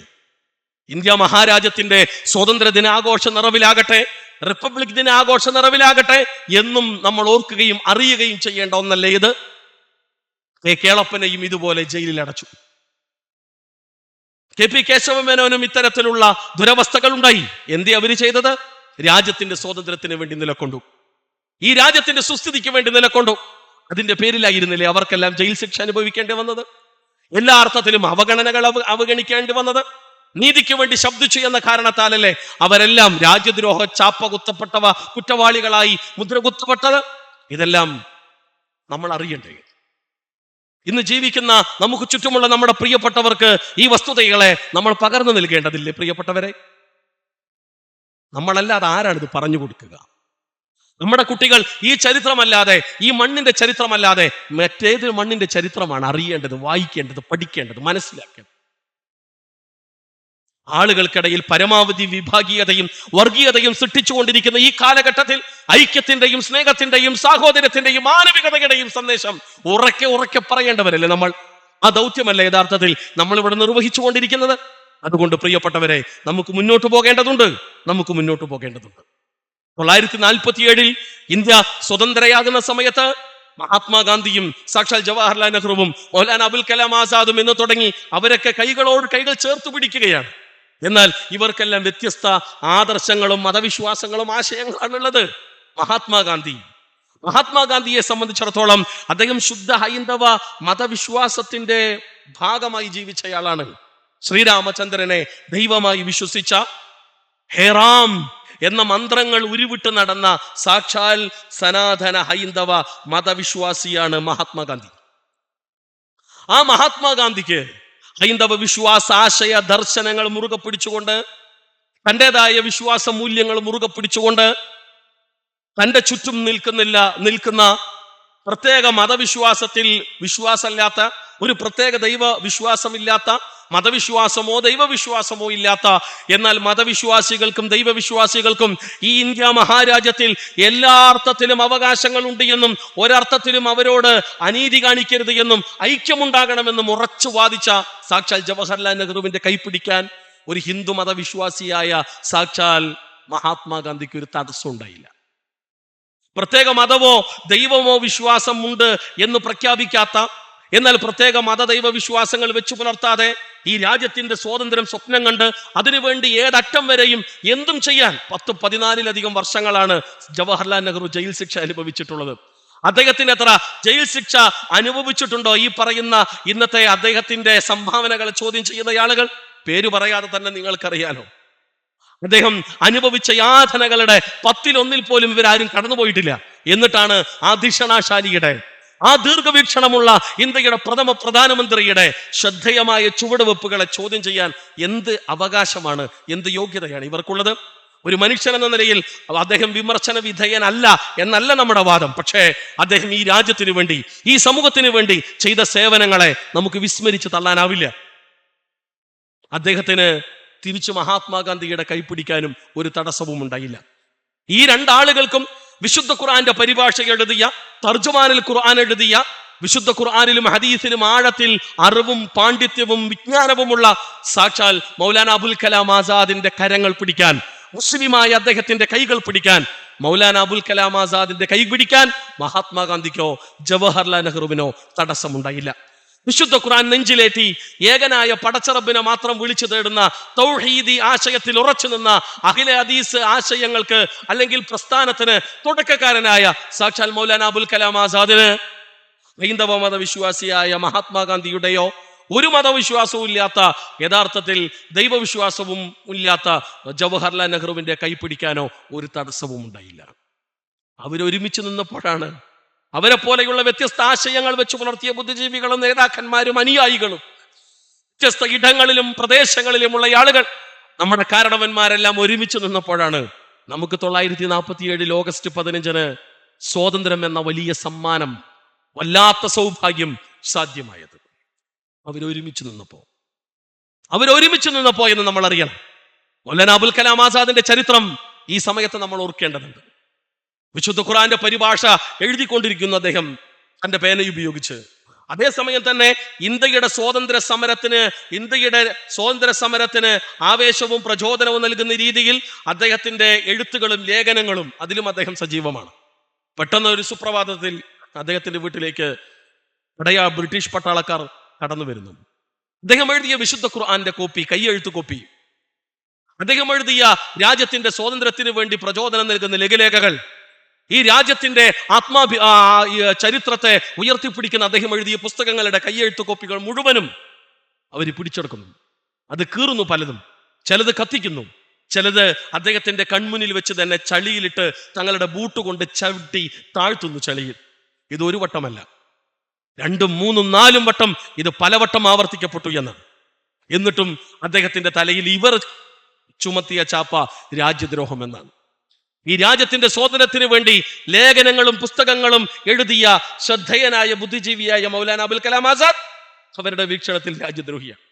അദ്ദേഹത്തിന്റെ ഉറുദുവിലുള്ള ഓരോ എഴുത്തും ഓരോ വരിയും ആളുകളുടെ ഹൃദയങ്ങളിൽ ആഴത്തിൽ സ്വാധീനിക്കുന്നുണ്ട് എന്ന തിരിച്ചറിവാണ് ബ്രിട്ടീഷുകാരുടെ മുട്ടുപറപ്പിച്ചത്, അവരുടെ ചങ്ക് പടയിപ്പിച്ചത്. അതെ, മൗലാന അബുൽ കലാം ആസാദിന്റെ ഓരോ വരിയും അന്നത്തെ ജാതി മത വർഗ വർണ്ണ ഭേദമന്യേ അത് വായിക്കുന്ന ഏതൊരു മനുഷ്യന്റെയും, ഏതൊരു ഭാരതീയന്റെയും, ഏതൊരു ഇന്ത്യക്കാരന്റെയും ഹൃദയത്തിലാണ് സംസ്പർശിക്കുന്നത് എന്ന് തിരിച്ചറിഞ്ഞത് കൊണ്ടാണ് അവർ ഈ ക്രൂര നടപടിക്രമങ്ങളുമായി വന്നത്. എത്ര വട്ടം ജയിൽ ശിക്ഷ അനുഭവിക്കേണ്ടി വന്നു. ഒടുവിൽ മീററ്റിലെ സെൻട്രൽ ജയിലിന്റെ അകത്ത് വെച്ചുകൊണ്ടാണ് അദ്ദേഹം തർജുമാനിൽ ഖുർആന്റെ പരിഭാഷ പൂർത്തീകരിക്കുന്നത്. തളരാതെ പതറാതെ പിടിച്ചു നിന്ന മനുഷ്യൻ. അദ്ദേഹത്തെയാണ് ഇന്ത്യ സ്വതന്ത്രയായപ്പോ ഇന്ത്യ സ്വതന്ത്രയായപ്പോ ഇന്ത്യ മഹാരാജ്യത്തിന്റെ ആദ്യത്തെ മന്ത്രിസഭ വന്നപ്പോ വിദ്യാഭ്യാസം എന്ന വകുപ്പ് മൗലാന അബുൽ കലാം ആസാദിന്റെ കൈകളിൽ ഏൽപ്പിക്കുമ്പോ സാക്ഷാൽ ജവഹർലാൽ നെഹ്റുവിന് അതെ ഉറപ്പുണ്ടായിരുന്നു, ഇത് സുരക്ഷിതമായ കൈകളിൽ തന്നെയാണ് ഏൽപ്പിച്ചിട്ടുള്ളത്. രാജ്യം കാണുന്ന വിദ്യാഭ്യാസ രംഗത്തെ വിപ്ലവങ്ങൾക്ക് അത് തുടക്കമാകുമെന്ന തിരിച്ചറിവ് തന്നെയാണ് മൗലാന അബുൽ കലാം ആസാദിന്റെ കയ്യിൽ വിദ്യാഭ്യാസ വകുപ്പ് ഏൽപ്പിച്ചിട്ടുള്ളത്. അതിന്റെ ഫലവും ഗുണവുമാണ് ഇന്ന് ഇന്ത്യ മഹാരാജ്യം വിദ്യാഭ്യാസ രംഗത്തുള്ള കുതിച്ചുചാട്ടത്തിന് നമ്മൾ സാക്ഷികളായിക്കൊണ്ടിരിക്കുന്നത്. ഇത് യാഥാർത്ഥ്യമല്ലേ സഹോദരങ്ങളെ? അതുകൊണ്ട് നമ്മെ സംബന്ധിച്ചിടത്തോളം ചരിത്രം അറിഞ്ഞേ മതിയാവും, ചരിത്രം വായിച്ചേ മതിയാവും. ഇന്നലകളിലെ ചരിത്ര യാഥാർത്ഥ്യത്തെ നിരന്തരം നമുക്ക് ചുറ്റുമുള്ള സഹോദരങ്ങൾക്കിടയിൽ നമ്മൾ ഉറക്കെ പ്രഖ്യാപിച്ചേ മതിയാവും. അല്ല എങ്കിൽ ആളുകൾ മറന്നുപോകും. മാത്രമല്ല, വസ്തുതകൾ അറിയാതെ പലപ്പോഴും തെറ്റിദ്ധരിപ്പിക്കപ്പെട്ടു പോകും. വസ്തുതകൾ അറിയാതെ തെറ്റിദ്ധരിപ്പിക്കപ്പെടുന്ന ആളുകൾ ഉണ്ടാക്കുന്ന അപകടങ്ങൾ അതിനേക്കാൾ അപകടകരമായിരിക്കും. അത്തരം ദുരന്തങ്ങൾ ആവർത്തിക്കപ്പെടാതിരിക്കാൻ, ഇത്തരം അവസ്ഥാവിശേഷങ്ങൾ ഉണ്ടാകാതിരിക്കാൻ നിരന്തരം ചരിത്രം നമുക്കിടയിൽ ചർച്ച ചെയ്യപ്പെട്ടേ മതിയാവും. അതുകൊണ്ട് നമുക്ക് മുന്നോട്ട് പോകാം പ്രിയപ്പെട്ടവരെ. ഈ റിപ്പബ്ലിക് ദിന നിറവിലാണ് ഇന്ന് ഇന്ത്യ മഹാരാജ്യം. ഇന്ത്യൻ ഭരണഘടനയെ കയ്യിൽ പിടിച്ചുകൊണ്ടാണ് നമ്മുടെ MP-മാർ രാജ്യസഭയിലും ലോക്സഭയിലും എഴുന്നേറ്റ് നിന്ന് വർത്തമാനം പറയുന്നത്. കാരണം ഇതിന്റെ അടിവേരുകൾ ചോദ്യം ചെയ്യപ്പെടുന്നു, ഇതിന്റെ അടിവേരുകൾ തകർക്കാനുള്ള ശ്രമങ്ങൾ ഉണ്ടാകുന്നു. ഒരർത്ഥത്തിലും ഇതിന്റെ അടിവേരുകൾ തകർക്കാൻ സമ്മതിക്കില്ല എന്ന് നമ്മൾ തെരഞ്ഞെടുത്ത നമ്മുടെ ജനപ്രതിനിധികൾ അത് പിടിച്ച് വർത്തമാനം പറയേണ്ട ഒരു ഘട്ടത്തിൽ കാര്യങ്ങൾ എത്തി നിൽക്കുന്നു. ഇന്ന് പലപ്പോഴും ഇന്നലകളിൽ നമ്മുടെ വീടുകളിലെല്ലാം തന്നെ അതല്ലെങ്കിൽ നമ്മുടെ വളരുന്നൊരു തലമുറ വായിച്ചിരുന്ന അവരുടെ കയ്യിലുണ്ടായിരുന്ന ഒന്നായിരുന്നു ഭരണഘടന. ഇന്ന് നമ്മുടെ കയ്യിലൊന്നും അതില്ല. ഏറ്റവും ചുരുങ്ങിയത് ഇന്ത്യൻ ഭരണഘടനയുടെ ആമുഖം പോലും നമ്മുടെ കയ്യിലില്ല. ഇന്ത്യൻ ഭരണഘടനയുടെ ആമുഖം പോലും കയ്യിലില്ല. ഇന്ത്യൻ ഭരണഘടനയുടെ ആമുഖത്തിലെ ആദ്യത്തെ വരികൾ തിരുത്താൻ ഏറെ പ്രസക്തമായ ആ ആമുഖം തന്നെ ഉണ്ടാകുന്നത് എവിടെ നിന്നാണ്? സാക്ഷാൽ ജവഹർലാൽ നെഹ്റു അദ്ദേഹം ഭരണഘടനയുടെ ലക്ഷ്യങ്ങൾ എന്ന തലക്കെട്ടിൽ എഴുതിയ ലേഖനമാണ്. ആ ലേഖനമാണ് അംബേദ്കർ ആ ലേഖനത്തെ അതേപടി സ്വീകരിച്ച് നേരെ ഇന്ത്യൻ ഭരണഘടനയുടെ ആമുഖമാക്കി തുന്നിച്ചേർക്കുകയാണ്. അതിലൊന്നും വെട്ടിക്കളയാനില്ലാത്തവണ്ണം മികവോടെയുള്ള ആ വരികളെ അതേപടി നേരെ ഇന്ത്യൻ ഭരണഘടന ആമുഖമായി കുറിക്കുകയാണ്. നിങ്ങൾ നോക്കി എത്ര ദീർഘവീക്ഷണത്തോടു കൂടെയാണ് അന്ന് നെഹ്റുവിന്റെ ആ വരികൾ എന്നറിയണം, അംബേദ്കറിന്റെ ആ തീരുമാനമെന്ന് നമ്മൾ അറിയണം. ആ ഭരണഘടനയുടെ തുടക്കത്തിലുള്ള വരികളുടെ വേരുകൾ തന്നെ പിഴുതെറിഞ്ഞുകൊണ്ട് ഇന്ത്യ ഒരു ജനാധിപത്യ രാഷ്ട്രമാണ്. അതോടൊപ്പം തന്നെ ഈ കെട്ടുറപ്പിന്റെ അടിവേരുകൾ തകർക്കുവാനുള്ള ഭേദഗതികൾ വരുത്തുവാനുള്ള ശ്രമങ്ങളാണ് തൽപര കക്ഷികൾ താല്പര്യപ്പെടുന്നത്. അതുകൊണ്ട് ഭരണഘടനയുടെ ആമുഖം പ്രിന്റ് എടുത്ത് കയ്യിൽ വെച്ച് ഞങ്ങൾ സംരക്ഷിക്കും ഈ ഭരണഘടനയെ, ഇതിന്റെ ആമുഖത്തെ പോലും സ്പർശിക്കാൻ ഞങ്ങൾ അനുവദിക്കില്ല എന്ന് ഇന്ത്യയിലെ രാജ്യക്കൂറുള്ള മതേതര ബോധവും ബോധ്യവുമുള്ള ജനാധിപത്യ വിശ്വാസികളായ രാജ്യക്കൂറുള്ള രാജ്യത്തിന്റെ ചരിത്രമറിയാവുന്ന മുഴുവൻ കുട്ടികളും മുതിർന്നവരും അതേപോലെ തന്നെ സാഹിത്യ സാംസ്കാരിക രംഗത്തുള്ളവരും എന്നു തുടങ്ങി മുഴുവൻ ആളുകളും ഇന്ത്യൻ ഭരണഘടനയുടെ ആമുഖം കയ്യിലിട് പിടിച്ചുകൊണ്ട് നെഞ്ചു വിരിച്ച് ലോകത്തിന് മുന്നിൽ പറയുകയാണ്, സമ്മതിക്കില്ല ഞങ്ങളുടെ ആമുഖത്തെ, ഞങ്ങളുടെ ഭരണഘടനയുടെ ആമുഖത്തിന്റെ ഒരു വരി പോലും തിരുത്താൻ ഉറച്ചു നിൽക്കും ഞങ്ങളെന്ന്. ഇത് പറയേണ്ടി വന്നത് എന്തുകൊണ്ടാണ്? ഉത്തരവാദിത്തപ്പെട്ട സ്ഥാനങ്ങളിൽ ഇരിക്കുന്ന ആളുകൾ പോലും ഇത്തരത്തിലുള്ള ശ്രമങ്ങളുമായി മുന്നോട്ട് വരുമ്പോ ഇവിടെ തകർക്കപ്പെടുക ഇന്ത്യ എന്ന ഈ മഹാരാജ്യമാണ്. ഇന്ത്യ എന്ന ഈ മഹാരാജ്യത്തിൽ നിലനിൽക്കുന്ന സാമുദായിക ഐക്യമാണ്, എല്ലാ അർത്ഥത്തിലുമുള്ള സൗഹാർദ്ദമാണ്, സാഹോദര്യമാണ്. അതിന്റെ തിക്തഫലം നമുക്ക് താങ്ങാൻ കഴിയില്ല സഹോദരങ്ങളെ, അതിന്റെ തിക്തഫലം നമുക്ക് താങ്ങാൻ കഴിയില്ല. അതിന്റെ ദൂരവ്യാപകമായ ദുരന്തഫലം നമുക്ക് ഉൾക്കൊള്ളാൻ കഴിയില്ല. നമ്മുടെ കുഞ്ഞുമക്കൾക്ക് അതെ തെരുവിലൂടെ അല്ല, നമ്മുടെ കുഞ്ഞുമക്കൾക്ക് റോട്ടിലൂടെ അല്ല, നമ്മുടെ കുഞ്ഞുമക്കൾക്ക് നമ്മുടെ വീട്ടിന്റെ പുറത്തിറങ്ങി മണ്ണപ്പം ചുട്ട് കളിക്കാൻ പോലും കഴിയാത്ത അതിദുരന്തമായ ഒരു സാഹചര്യങ്ങളിലേക്ക് കാര്യങ്ങൾ വഴിമാറിപ്പോകും. നമ്മുടെ മക്കൾ കളിക്കട്ടെ. ഹിന്ദുവിന്റെയും ക്രിസ്ത്യാനിന്റെയും മുസ്ലിമിന്റെയും സിഖുകാരന്റെയും ജൈനന്റെയും ബൗദ്ധന്റെയും പാഴ്സിയുടെയും മതമുള്ളവന്റെയും മതമില്ലാത്തവന്റെയും കുട്ടികൾ തോളോട് തോളുകൾ കൈകൾ ചേർത്ത് നിർത്തി അവർ കളിക്കട്ടെ. ഫുട്ബോളും ക്രിക്കറ്റും ഹോക്കിയും തുടങ്ങി അവർ കളിക്കട്ടെ. മണ്ണപ്പം ചുട്ട് കളിക്കട്ടെ. അവർ പരസ്പരം അറിയട്ടെ. അറിയട്ടെ അവർ. സ്നേഹ സൗഹാർദ്ദ ബന്ധങ്ങളെ ഊഷ്മളമാക്കട്ടെ അവർ. ഇന്നലകളിൽ ഗാന്ധിയും നെഹ്റുവും മൗലാന അബുൽ കലാം ആസാദും ഒരുമിച്ച് നിന്നതുപോലെ ആ ചരിത്രത്തിന്റെ പിൻതലമുറകളായി നമ്മുടെ മക്കളും വളരട്ടെ. രാജ്യത്തിന്റെ സംരക്ഷകരും രാജ്യത്തിന്റെ കാവലാളുകളുമാകട്ടെ അവർ. ഇന്ത്യൻ ഭരണഘടനയുടെ സംരക്ഷകരും കാവലാളുകളുമാകട്ടെ നമ്മുടെ കുട്ടികൾ, നമ്മുടെ വരും തലമുറ, പിൻതലമുറ. ഇതിന് മുന്നിൽ നിൽക്കാൻ നമുക്ക് കഴിയണം. അതിന് മാതൃകയാകാൻ നമുക്ക് കഴിയണം. അതിന് മാതൃകായോഗ്യമായ നിലപാടുകളും നെഞ്ചുറപ്പുള്ള തീരുമാനങ്ങളും എടുത്ത് മുന്നിൽ നിൽക്കാൻ ഇന്ന് ജീവിച്ചിരിക്കുന്ന മുഴുവൻ ഹൈന്ദവ, ക്രൈസ്തവ, മുസ്ലിം, സിഖ്, ജൈന, ബൗദ്ധ, പാഴ്സി സഹോദരങ്ങൾക്ക് കഴിയണം. മതമുള്ളവരും മതമില്ലാത്തവരുമായ രാജ്യത്തിന്റെ ജനാധിപത്യ സംവിധാനവും രാജ്യത്തിന്റെ മതനിരപേക്ഷ സംവിധാനവും നിലനിന്ന് കാണണമെന്ന് ആഗ്രഹിക്കുന്ന, പ്രാർത്ഥിക്കുന്ന മുഴുവൻ ഇന്ത്യക്കാരും ഒരുമിച്ച് നിന്നേ മതിയോ. ഇല്ലെങ്കിൽ ദുരന്തമായിരിക്കും ഫലം. താങ്ങാൻ കഴിയില്ല നമുക്ക്. നമ്മുടെ വരും തലമുറക്ക് പോലും താങ്ങാൻ കഴിയില്ല. അത്രമേൽ അപകടകരമായ, അത്രമേൽ ഭീതിതമായ ഒരു വല്ലാത്ത ദുരന്തത്തിലേക്കായിരിക്കും കാര്യങ്ങൾ പോയി പോവുക. അത്തരമൊരു ദുരന്തം നമ്മുടെ നാട്ടിൽ ഉണ്ടാകരുത്. ഇന്ത്യക്ക് സ്വാതന്ത്ര്യം ലഭിച്ച ആ സമയത്ത് തന്നെയാണ് കൽക്കട്ടയിൽ കലാപം ഉണ്ടാകുന്നത്. മഹാത്മാഗാന്ധി സ്വാതന്ത്ര്യത്തിന്റെ സന്തോഷം ആസ്വദിക്കാനും അത്തരമൊരു ഘട്ടത്തിലേക്ക് അദ്ദേഹം ഡൽഹിയിലേക്ക് കടന്നു വരികയല്ല ചെയ്തത്. മറിച്ച് ബാബുജി കൽക്കട്ടയുടെ തെരുവുകളിലേക്ക് അവിടെയുള്ള കലാപത്തെ ഇല്ലായ്മ ചെയ്യാൻ, അവിടെയുള്ള കലാപത്തെ എല്ലാ അർത്ഥത്തിലും തുടച്ചു നീക്കി സമാധാനത്തിന്റെ സുസ്ഥിരമായ ഒരു അവസ്ഥാവിശേഷം ഉണ്ടാക്കാൻ ആ വലിയ മനുഷ്യൻ അങ്ങോട്ട് നടന്നുപോയ ചരിത്രം നമുക്കെങ്ങനെയാണ് വിസ്മരിക്കാൻ കഴിയുക? കലാപകലുഷിതമായ ആ സാഹചര്യത്തിൽ കയ്യിൽ ഒരു ആയുധം പോലും ഇല്ലാതെ അദ്ദേഹം നടന്നു നീങ്ങിയ ഘട്ടങ്ങൾ എന്തിനായിരുന്നു അതൊക്കെ? ആ ഇടനെഞ്ചിലേക്കാണല്ലോ ചില ആളുകൾ കാഞ്ചു വലിച്ചത്. ആ ഇടനെഞ്ചിലേക്കാണല്ലോ ചില ആളുകൾ കാഞ്ചു വലിച്ചത്. അതിന്റെ പിന്നിൽ പ്രവർത്തിച്ച ആളുകളുടെ ചരിത്രമെല്ലാം തന്നെ ഇന്ത്യയുടെ കോടതി രേഖകളിലെല്ലാം തന്നെ കൃത്യമായി രേഖപ്പെടുത്തപ്പെട്ടിട്ടുണ്ട്. എന്തിനായിരുന്നു അത്? ഈ രാജ്യത്തിന്റെ സ്വാതന്ത്ര്യത്തിന് വേണ്ടി നെടുനായകത്വം വഹിച്ച ഒരു മനുഷ്യനെ, ഇന്ത്യ ആദരപൂർവ്വം ബാബുജി എന്ന് വിളിക്കുന്ന ഇന്ത്യയുടെ മഹാത്മാഗാന്ധിയെ, ഇന്ത്യയുടെ രാഷ്ട്രപിതാവിനെ എന്തിനാണ് തൽപര കക്ഷികൾ കൊന്നുകളഞ്ഞവർ? എന്തിനാണ് അദ്ദേഹത്തിന്റെ നെഞ്ചിലേക്ക് 3 വെടിയുണ്ടകൾ പായിച്ചത്? പക്ഷേ പിടഞ്ഞു മരിക്കുമ്പോൾ പോലും അദ്ദേഹത്തിന്റെ നാവിൻ തുമ്പിൽ നിന്ന് അദ്ദേഹത്തിന്റെ വിശ്വാസം പുറത്തു വന്നിരുന്നു. ഹേ റാം എന്ന് പറഞ്ഞുകൊണ്ടാണ് മഹാത്മാഗാന്ധി ഈ ലോകത്തോട് പറഞ്ഞത്. അത്രമേൽ അത്തരമൊരു വിശ്വാസം വെച്ച് പുലർത്തിയ ആളായിരുന്നു അദ്ദേഹം. പക്ഷേ അദ്ദേഹത്തിന്റെ മതവിശ്വാസമുള്ള ആളുകളും അദ്ദേഹത്തിന്റെ മതവിശ്വാസമില്ലാത്ത മുസ്ലിങ്ങൾക്കിടയിലും കലാപം ഉണ്ടായപ്പോ അവിടെ സമാധാനം ഉണ്ടാക്കാനാണ് ആ മനുഷ്യൻ പോയത്. അല്ലാണ്ട് തൻ്റെ മതത്തിന്റെ ആളുകൾ അവർക്ക് അവരുടെ ഭാഗത്ത് നിന്ന് വാദിക്കാനല്ല. മറിച്ച് നമ്മൾ ഇന്ത്യക്കാരാണ്, നമ്മൾ ഏകോദര സഹോദരങ്ങളാണ്, തമ്മിലടിച്ച് നശിച്ച് തീരേണ്ടവരല്ല നമ്മൾ.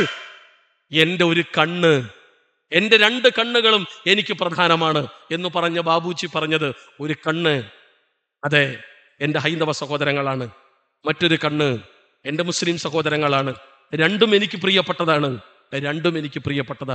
എന്ന് പറഞ്ഞൊരു മനുഷ്യനെ എവിടെയാണ് നമുക്ക് കാണാൻ കഴിയുക? അതുകൊണ്ട് നമുക്ക് മുന്നോട്ട് പോകാം.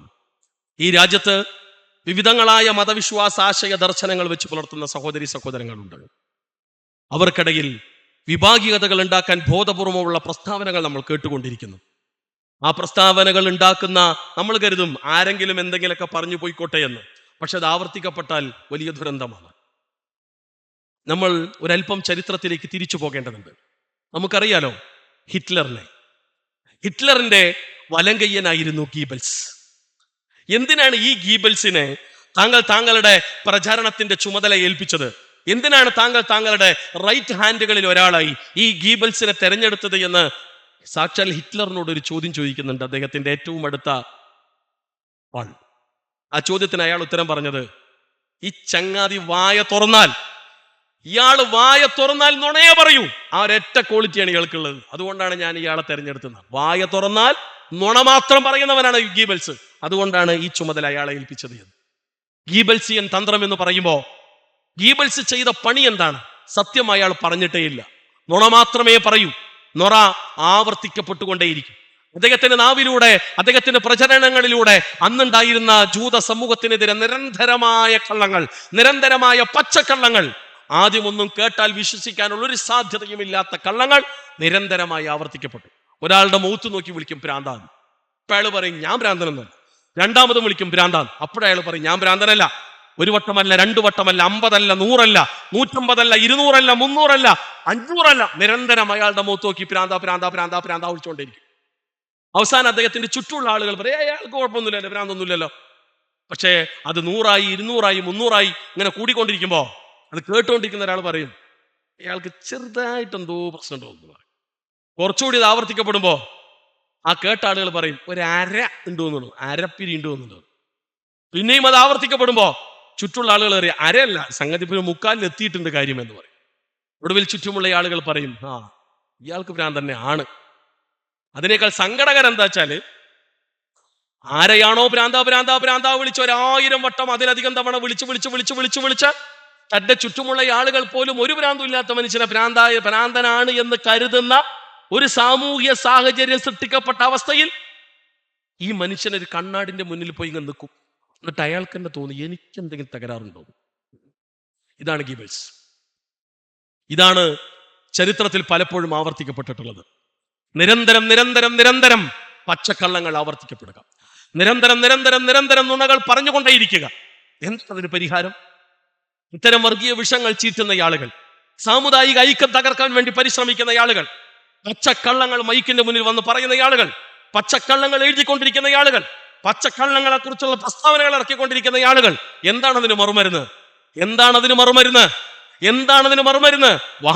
ആളും വടിവാളും AK-47 പോകുമ്പോ അല്ല അതിന് മറുമരുന്ന്. മറുമരുന്ന് അവർ 10 വട്ടം നുണ പറഞ്ഞാൽ 11 വട്ടം സത്യം ആവർത്തിച്ച് പ്രഖ്യാപിക്കണം. നമ്മൾ ഒരു 100 വട്ടം നുണയെ ആവർത്തിച്ചാൽ 101 വട്ടം സത്യത്തെ ആവർത്തിച്ച് പ്രഖ്യാപിക്കണം. നമ്മൾ 1000 വട്ടം അവര് കള്ളം പറഞ്ഞാൽ 1001 വട്ടം സത്യം നമ്മൾ ആവർത്തിക്കണം, പറഞ്ഞുകൊണ്ടേയിരിക്കണം, പ്രചരിപ്പിച്ചുകൊണ്ടേയിരിക്കണം. ഇതാണ് അതിന്റെ മറുമരുന്ന്. നിരന്തരമായ ബോധവൽക്കരണം, നിരന്തരമായ ബോധവൽക്കരണം. അവരുന്നയിക്കുന്ന പച്ചക്കള്ളങ്ങളുടെ അടിവേരുകൾ പിഴുതെറിഞ്ഞുകൊണ്ട് ചരിത്ര വസ്തുതകളെയും സത്യത്തെയും മുന്നിൽ വെച്ചുകൊണ്ടുള്ള സമർത്ഥനങ്ങൾ നമ്മുടെ ഭാഗത്തു നിന്നുണ്ടാകണം, ഓരോ ഇന്ത്യൻ പൗരന്റെയും ഭാഗത്തു നിന്നുണ്ടാവണം. ഞാൻ നിർത്തുകയാണ് സഹോദരങ്ങളെ. ഇന്ത്യ മഹാരാജ്യം അഭിമാനകരമായ നേട്ടങ്ങളിലേക്ക് ഉയർന്നു നിൽക്കുന്ന ഈ കാലഘട്ടത്തിൽ നമ്മെ സംബന്ധിച്ചിടത്തോളം നമ്മുടെ ഭരണഘടന കാത്തു സംരക്ഷിക്കപ്പെടേണ്ടതുണ്ട്. ഇന്ത്യൻ ഭരണഘടന മുറുകെ പിടിച്ചുകൊണ്ട് നീതിയുക്തമായ ഭരണം നിർവഹിക്കാൻ ഭരണ സോപാനങ്ങളിൽ എത്തി നിൽക്കുന്ന രാഷ്ട്രീയ പാർട്ടികൾക്ക് കഴിയേണ്ടതുണ്ട്. ഇന്ത്യയുടെ ഇലക്ഷൻ സംവിധാനത്തിലൂടെ, ജനാധിപത്യ സംവിധാനത്തിലൂടെ തെരഞ്ഞെടുക്കപ്പെട്ട ഏത് സർക്കാരുകളാകട്ടെ, ഏതു പാർട്ടികളാകട്ടെ, അത് ഇന്ന പാർട്ടി എന്നില്ല, ഏതു പാർട്ടിയാണെങ്കിലും ജനാധിപത്യ സംവിധാനത്തിലൂടെ നീതിയുക്തമായ ഭരണാധികാരത്തിലെത്തിയ ഏത് ഭരണ നേതൃത്വമാകട്ടെ, അവർ ഭരണഘടന മുറുകെ പിടിച്ചുകൊണ്ട് നീതിയുക്തമായ ഭരണം നിർവഹിക്കേണ്ടതുണ്ട്. അത് അവരുടെ ബാധ്യതയാണ്, ഉത്തരവാദിത്വമാണ്, രാജ്യത്തോടുള്ള ബാധ്യതയാണ്, രാജ്യത്തെ മുഴുവൻ ജനങ്ങളോടുള്ള ബാധ്യതയാണ്. ആ ബാധ്യത അവർ നിർവഹിച്ചേ മതിയാവും, അത് ആര് ഭരണത്തിലെത്തിയാലും. അങ്ങനെ ഭരണത്തിലെത്തിയ സംവിധാനത്തിൽ ഭരണഘടന മുറുകെ പിടിച്ചുകൊണ്ട് നീതിയുക്തമായ ഭരണം നടത്തുന്നവരാരോ ആ ഭരണാധികാരികളോടൊപ്പം രാജ്യക്കൂറുള്ള രാജ്യസ്നേഹികളായി രാജ്യത്തിന്റെ കൂടെ നിൽക്കാനും നമുക്ക് കഴിയേണ്ടതുണ്ട്. ഇന്ത്യയെ ആക്രമിക്കാൻ തൊട്ടടുത്തുള്ള ചൈന വന്നാലും, ഇനി അതല്ല തൊട്ടടുത്തുള്ള അമേരിക്ക, കുറച്ച് അകലെയുള്ള അമേരിക്ക വന്നാലും, ഇനി തൊട്ടടുത്തുള്ള പാകിസ്ഥാൻ വന്നാലും, അതിനപ്പുറമുള്ള ഇനി റഷ്യയോ, ഏത് രാജ്യങ്ങൾ ഇന്ത്യ മഹാരാജ്യത്തെ ആക്രമിക്കാൻ വരട്ടെ, ഈ രാജ്യത്തിന്റെ കെട്ടുറപ്പിനെ തകർക്കാൻ വരട്ടെ, ആ ശക്തികൾക്കെതിരെ രാജ്യക്കൂറുള്ളവരായി, ഇന്നലകളിൽ അധിനിവേശ ശക്തികൾക്കെതിരെ രാജ്യത്തിന്റെ സംരക്ഷകരായി ഒരുമിച്ച് നിന്നതുപോലെ കൈകളോട് കൈകൾ ചേർത്ത് പിടിച്ച്, തോളോട് തോൾ ചേർന്ന് നിന്ന് നെഞ്ചുവിരിച്ച് രാജ്യത്തിന്റെ കാവലാളുകളായ നമ്മുടെ കാരണവന്മാരുടെ ചരിത്രത്തിൽ നിന്ന് പാഠം ഉൾക്കൊണ്ടുകൊണ്ട് രാജ്യത്തെ തകർക്കുന്ന ഏത് ശക്തികളാകട്ടെ, ഏത് വമ്പൻ ശക്തികളാകട്ടെ, അമേരിക്ക അടക്കമുള്ള, റഷ്യ അടക്കമുള്ള ശക്തികളാകട്ടെ, സാക്ഷാൽ പാകിസ്ഥാൻ ആയാലും ചൈനയായാലും രാജ്യത്തിന്റെ സംരക്ഷകരായി നിലകൊള്ളുക എന്നത് ഇന്ത്യയിലെ ഓരോ പൗരന്റെയും ഉത്തരവാദിത്തമാണ്. ആ ഉത്തരവാദിത്വ നിർവഹണത്തിൽ ജാതി മത വർഗ വർണ്ണ ഭേദമെന്നെ ഒരുമിച്ച് നിൽക്കാൻ, ഒരു മനസ്സുമായി ഒറ്റ ലക്ഷ്യവുമായി ഒരുമിച്ച് നിൽക്കാൻ നമുക്ക് കഴിയണം. പുറത്തുള്ള ശക്തികളെ പ്രതിരോധിക്കുന്ന വിഷയത്തിൽ മാത്രമല്ല, ഈ രാജ്യത്തിന്റെ അകത്ത് നിന്നുകൊണ്ട് രാജ്യത്തിന്റെ ഭരണഘടനയെയും രാജ്യത്തിന്റെ സാമുദായിക ഐക്യത്തെയും രാജ്യത്തിന്റെ സുസ്ഥിതിയെയും രാജ്യത്തിന്റെ വളർച്ചയെയും തകർക്കാൻ പരിശ്രമിക്കുന്ന ഇരുട്ടിന്റെ ശക്തികളെയും നമ്മൾ തിരിച്ചറിയേണ്ടതുണ്ട്. അവരെ നമ്മൾ നിയമത്തിന്റെ മുന്നിൽ കൊണ്ടുവരേണ്ടതുണ്ട്. ഓരോരുത്തരും നിയമം നടപ്പിലാക്കാനുള്ള ഒരു സംവിധാനം ഒരു ജനാധിപത്യ സംവിധാനത്തിൽ പാടില്ല, ഒരു സുസ്ഥിരമായ രാഷ്ട്ര സംവിധാനത്തിൽ പാടില്ല. അത് അപകടത്തിലേക്ക് പോകും. അതുകൊണ്ട് നിയമ സംവിധാനങ്ങൾ ശക്തമാകണം. അതിക്രമങ്ങളും അപരാധങ്ങളും ചെയ്യുന്ന ആളുകളെ ശക്തമായ നിയമത്തിന്റെ ചങ്ങലകൾ കൊണ്ട് പൂട്ടിടാൻ നമുക്ക് കഴിയേണ്ടതുണ്ട്. അതുകൊണ്ട് പ്രിയപ്പെട്ടവരെ, നമുക്ക് മുന്നോട്ട് പോകാം. ഈ രാജ്യത്തോട് കൂറുള്ളവരായി, രാജ്യക്കൂറുള്ളവരായി, രാജ്യത്തോട് ഇഷ്ടവും സ്നേഹവുമുള്ളവരായി, രാജ്യത്തെ എല്ലാ അർത്ഥത്തിലുള്ള ഐക്യവും സമാധാനവും നിലനിൽക്കണമെന്ന് ആഗ്രഹിക്കുന്നവരായി, പ്രാർത്ഥിക്കുന്നവരായി, നമുക്ക് ചുറ്റുമുള്ള ഹൈന്ദവ സഹോദരങ്ങളെയും ക്രൈസ്തവ സഹോദരങ്ങളെയും സിഖ് മതവിശ്വാസികളെയും ജൈന മതവിശ്വാസികളെയും എന്ന് തുടങ്ങി ബുദ്ധമത വിശ്വാസികളെയും, മതമുള്ളവരാകട്ടെ മതമില്ലാത്തവരാകട്ടെ, ഏത് ജാതിയിലോ വർഗത്തിലോ വർണ്ണത്തിലോ ഏത് വിഭാഗത്തിൽപ്പെട്ട ആളുകളാകട്ടെ, മുസ്ലിങ്ങളും ഹിന്ദുക്കളും ക്രിസ്ത്യാനികളും എന്ന് തുടങ്ങി നമ്മളെല്ലാം ഒരുമിച്ചതാണ് ഈ മഹാരാജ്യം. അപ്പോഴാണ് ഇത് സുന്ദരമാകുന്നത്, അപ്പോഴാണ് നമുക്ക് വിജയം സാധ്യമാകുന്നത്, അപ്പോഴാണ് ലോകത്തിന്റെ മുന്നിൽ ഇത്രയധികം മതങ്ങളും ദർശനങ്ങളും ഉണ്ടായിട്ട് പോലും ഈ രാജ്യം ജ്വലിച്ചു നിൽക്കുന്നു എന്നത് അഭിമാനം തന്നെയാണ്. രാജ്യത്തിന് സ്വാതന്ത്ര്യം ലഭിക്കുന്ന സമയത്ത് അന്നത്തെ സാമ്രാജ്യ ശക്തികൾ ഈ നാട് വിടുമ്പോൾ അവർ പറഞ്ഞത്, ഈ വണ്ടി വല്ലാതെ മുന്നോട്ട് പോകില്ല എന്നാണ് അവർ പറഞ്ഞത്. കാരണം അത്രയധികം മതങ്ങൾ ഇവിടെ ഉണ്ട്, അത്രയധികം ജാതി പ്രശ്നങ്ങൾ ഇവിടെ ഉണ്ട്, അത്രയധികം ഗോത്ര വിഭാഗങ്ങൾ ഇവിടെ ഉണ്ട്, അത്രയധികം ഭാഷാ വിഭാഗങ്ങൾ ഇവിടെ ഉണ്ട്, ഇത്രയധികം നിരവധി ജാതി, നിരവധി മതം, നിരവധി ഭാഷ, നിരവധി ഗോത്രങ്ങൾ, ഇതൊക്കെ കൂടിയായിട്ട് നിങ്ങൾക്ക് ഒരുമിച്ച് കൊണ്ടുപോകാൻ കഴിയില്ല. കൂടിയാൽ ഒരു 8-10 വർഷത്തിനുള്ളിൽ നിങ്ങൾ തകർന്ന് തരിപ്പണമാകും എന്ന് പറയുകയും പ്രതീക്ഷിച്ച് നമ്മളെ കളിയാക്കി പരിഹസിച്ചിട്ടാണ് ഈ മണ്ണവര് വിട്ടത്. പക്ഷേ 5 അല്ല 8 അല്ല 10 അല്ല 20 അല്ല 30 അല്ല, 947 മുതൽ നമ്മൾ തുടങ്ങിയ ഈ ഇണക്കവും ഐക്യവും ഈ 2026 എത്തി നിൽക്കുന്നുവെങ്കിൽ ഇത് മുന്നോട്ട് കൊണ്ടുപോവുക എന്ന ഉത്തരവാദിത്വം നമുക്കുണ്ട്. ഏത് ജാതി മതവർഗ വർണ്ണങ്ങൾ ഉണ്ടെങ്കിലും ശരി, വ്യത്യസ്ത വീക്ഷണങ്ങളും ആശയങ്ങളും കാഴ്ചപ്പാടുകളും എല്ലാം ഉണ്ടെങ്കിലും ശരി, ഞങ്ങൾ ഈ മണ്ണിന്റെ മക്കളാണ്, ഞങ്ങൾ ഭാരതീയരാണ്, ഞങ്ങൾ ഇന്ത്യക്കാരാണ്. ഈ രാജ്യത്തോട് കൂറും ഈ രാജ്യത്തോട് ഇഷ്ടവും ഈ രാജ്യത്തിന്റെ നന്മയും ആഗ്രഹിച്ചവരായി ഞങ്ങൾ ഒരുമിച്ച് നിൽക്കുക തന്നെ ചെയ്യും. ഞങ്ങൾക്കിടയിൽ അഭിപ്രായ വ്യത്യാസങ്ങൾ ഉണ്ടെങ്കിൽ അത് ദൈക്ഷണികമായി ഞങ്ങൾ പറയുകയും കേൾക്കുകയും ചർച്ച ചെയ്യുകയും ചെയ്യും. പക്ഷേ സർവനാശത്തിലേക്ക് പോകുന്ന ഒരർത്ഥത്തിൽ അതിക്രമ നടപടിക്രമങ്ങൾ ഞങ്ങളുടെ ഭാഗത്തുനിന്നുണ്ടാകില്ല. ചരിത്രത്തിൽ ഞങ്ങൾ ഗുണപാഠം സ്വീകരിച്ചവരാണ്, ഞങ്ങൾ മുന്നോട്ട് പോകുക തന്നെ ചെയ്യും. നാം ഇന്ത്യക്കാരാണ്, ഈ രാജ്യക്കൂറുള്ളവരാണ്. ഈ ഒരു തീരുമാനവുമായി മുന്നോട്ട് പോകാൻ നമുക്ക് കഴിയേണ്ടതുണ്ട്. അതുകൊണ്ട് വിഭാഗീയ തന്ത്രങ്ങളെ, വർഗീയ ചുവയുള്ള പ്രസ്താവനകളെ, തീവ്രവാദ ചിന്തകളെ, വർഗീയവാദ ആശയങ്ങളെ അതത് സമൂഹത്തിലെ ഉത്തരവാദിത്തപ്പെട്ട ആളുകൾ വളരെ ദൈക്ഷണികമായ തീരുമാനങ്ങൾ എടുത്ത് വേരോട് അത്തരം ചിന്തകളെ പിഴുതെറിയാൻ നമുക്ക് കഴിയേണ്ടതുണ്ട്. ഐക്യത്തോടെ ഇണക്കത്തോടെ നമുക്ക് മുന്നോട്ട് പോകാം. എല്ലാ അർത്ഥത്തിലും രാജ്യത്തിന്റെ സുസ്ഥിതിക്കും സമാധാനത്തിനു വേണ്ടി നമുക്ക് പ്രാർത്ഥിക്കാം, പണിയെടുക്കാം. ഈ നാട്ടിൽ പടച്ചറബ് എല്ലാ അർത്ഥത്തിലുള്ള സമാധാനവും അമ്നും സലാമത്തും ഈ രാജ്യത്ത് അല്ലാഹു നൽകി അനുഗ്രഹിക്കുമാറാകട്ടെ. അർഹമുർ റഹീമിനായ നാഥ, ഞങ്ങൾ പറന്ന മണ്ണാണിത്, ഞങ്ങളുടെ കാരണവന്മാരുടെ ചോര ചിന്തിയ മണ്ണാണിത്. എല്ലാ അർത്ഥത്തിലും ഒരുമിച്ച് നിന്ന് ഞങ്ങളുടെ കാരണവന്മാർ ഞങ്ങൾക്ക് സമ്മാനമായി നൽകിയതാണ് ഈ സ്വാതന്ത്ര്യം. ഞങ്ങൾക്ക് സമ്മാനമായി ഞങ്ങളുടെ കയ്യിൽ ഏൽപ്പിച്ച ഉത്തരവാദിത്വമാണ് ഭരണഘടന. അവരുടെ പിൻതലമുറ എന്ന നിലയിൽ, അവരുടെ മക്കൾ എന്ന നിലയിൽ, അവരുടെ പേരമക്കൾ എന്ന നിലയിൽ ഈ സ്വാതന്ത്ര്യവും ഈ ഭരണഘടനയും കാത്തു സംരക്ഷിക്കാൻ ഇന്ത്യയിലെ മുഴുവൻ ജനങ്ങളെയും, മുഴുവൻ സഹോദരങ്ങളെയും പൗരന്മാരെയും നീ സഹായിക്കുമാറാകണം. റബ്ബനാ ആതിനാ ഫിദ്ദുനിയ ഹസന വഫിൽ ആഖിറതി ഹസന വഖിനാ അദാബന്നാർ. വസല്ലല്ലാഹു അലാ മുഹമ്മദ് വഅലാ ആലിഹി വസഹ്ബിഹി അജ്മഈൻ വൽഹംദുലില്ലാഹി റബ്ബിൽ ആലമീൻ.